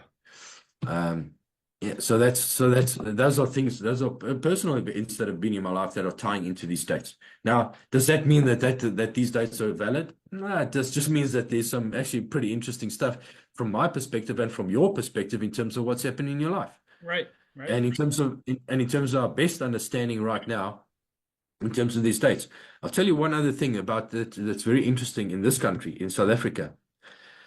Yeah, if you've ever get a chance, have a look at the Battle of Blood River. Have a look in the Battle of Blood River. It's a story of where a group of Afrikaners.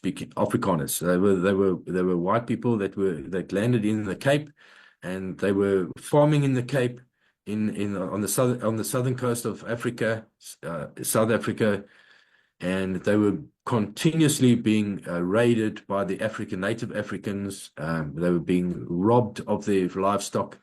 They were being harassed by the local natives, and they decided to move north. And in the process, they moved north, and they had a number of battles with the natives. But there was one particular instance, I think it was a relatively small group. I don't remember the exact numbers, but I think it was about 300 of them in the group. Mm-hmm. And they were in ox wagons and that type of thing. And we're talking about the 1800s, 1850, 1870. I can't remember the exact date. I'd have to look it up. The Battle of Blood River.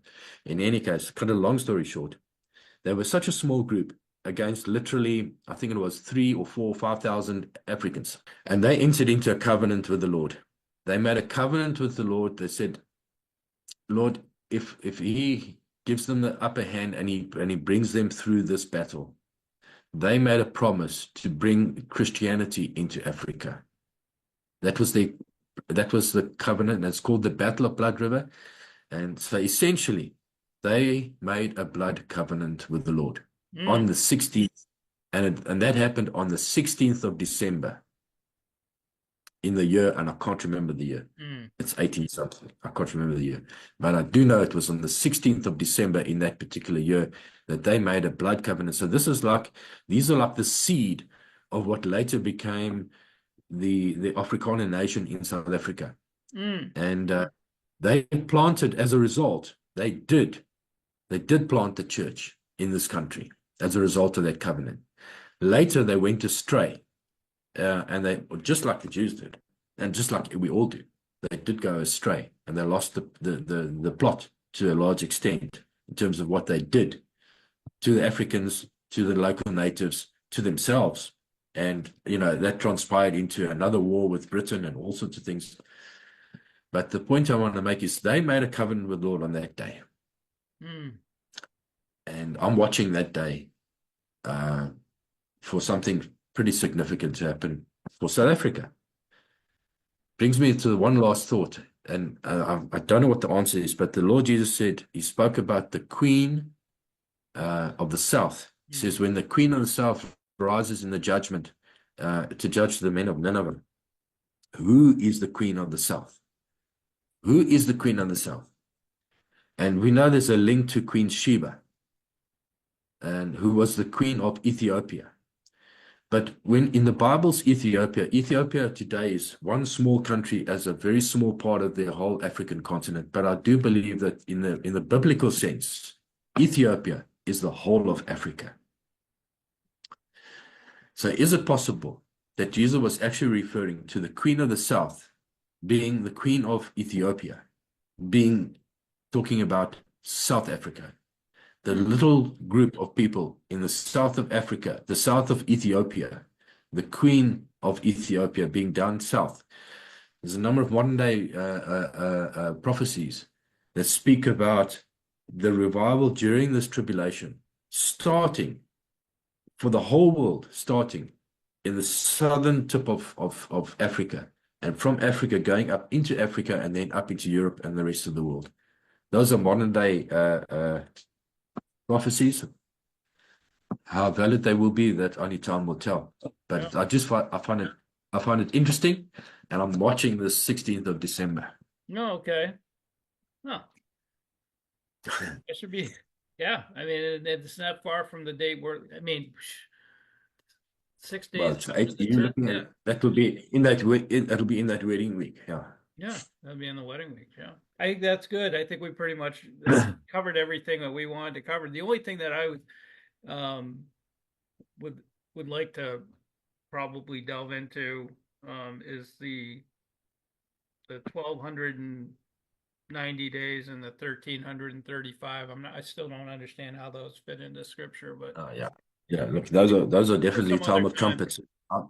Yeah, different. Yeah, we must maybe sometime we must get into that. But I'm fairly confident that those are all for the time of trumpets. Trumpets, okay. Yeah. It's linked to the two witnesses, because the witnesses will witness for 1,260 days, and those are all linked to that final 2.5 years after Satan is cast out. It's all at the end. I don't think it's got nothing. I'm fairly certain about that. Yeah. But we can definitely have a look at that. I do believe the 2,300 days is got something to do with the time of seals, and it's to do time of this time of the Gentiles. It's linked to that. We see that it's the trampling that Daniel 8 speaks about it being trampled, the sanctuary being trampled underfoot for 2,300 days. We know that the time of the Gentiles, we know that the Antichrist is going to trample over Jerusalem for the last 42 months of his reign. We know that there's trampling underfoot.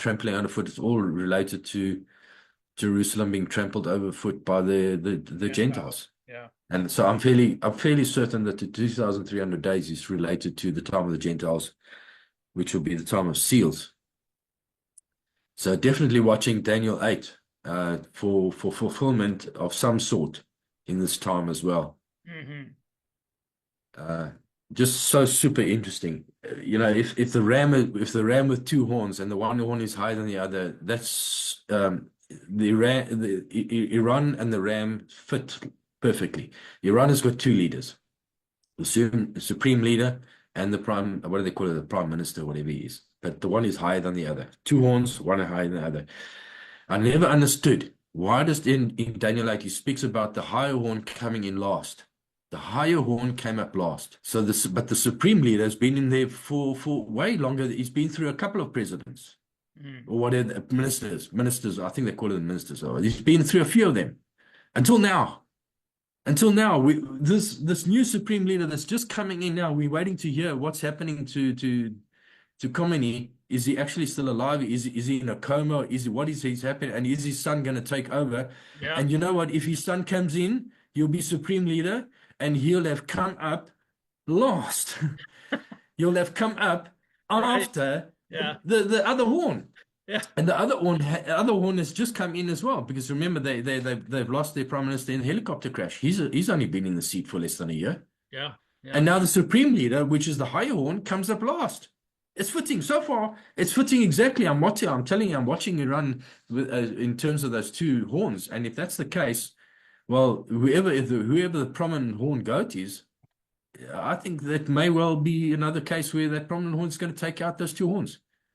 I just don't know who it is. I suspect it might be Trump, Yeah. but I can't say for certain. We're just watching to see who it is. Yeah, somebody's going to take them out, and whoever it is will be that prominent horn, Yeah. that one horn goat. Yeah. All that stuff's So happening now. It's just crazy. It's just it's amazing actually. So exciting time to be alive for sure. For sure. Well, my friend, it's been right. I think this we Awesome.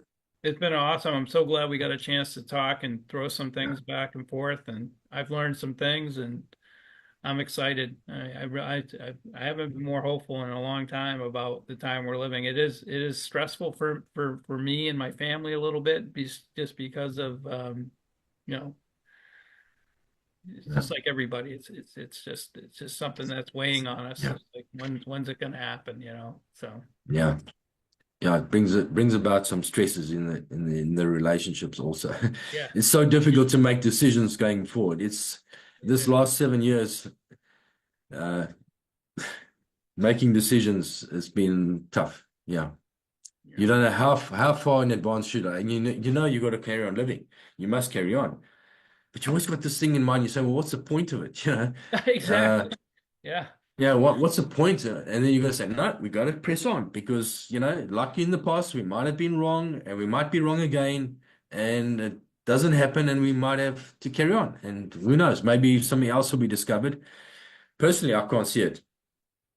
I can't see it not happening this year, but I've said that for the last 7 years. Right.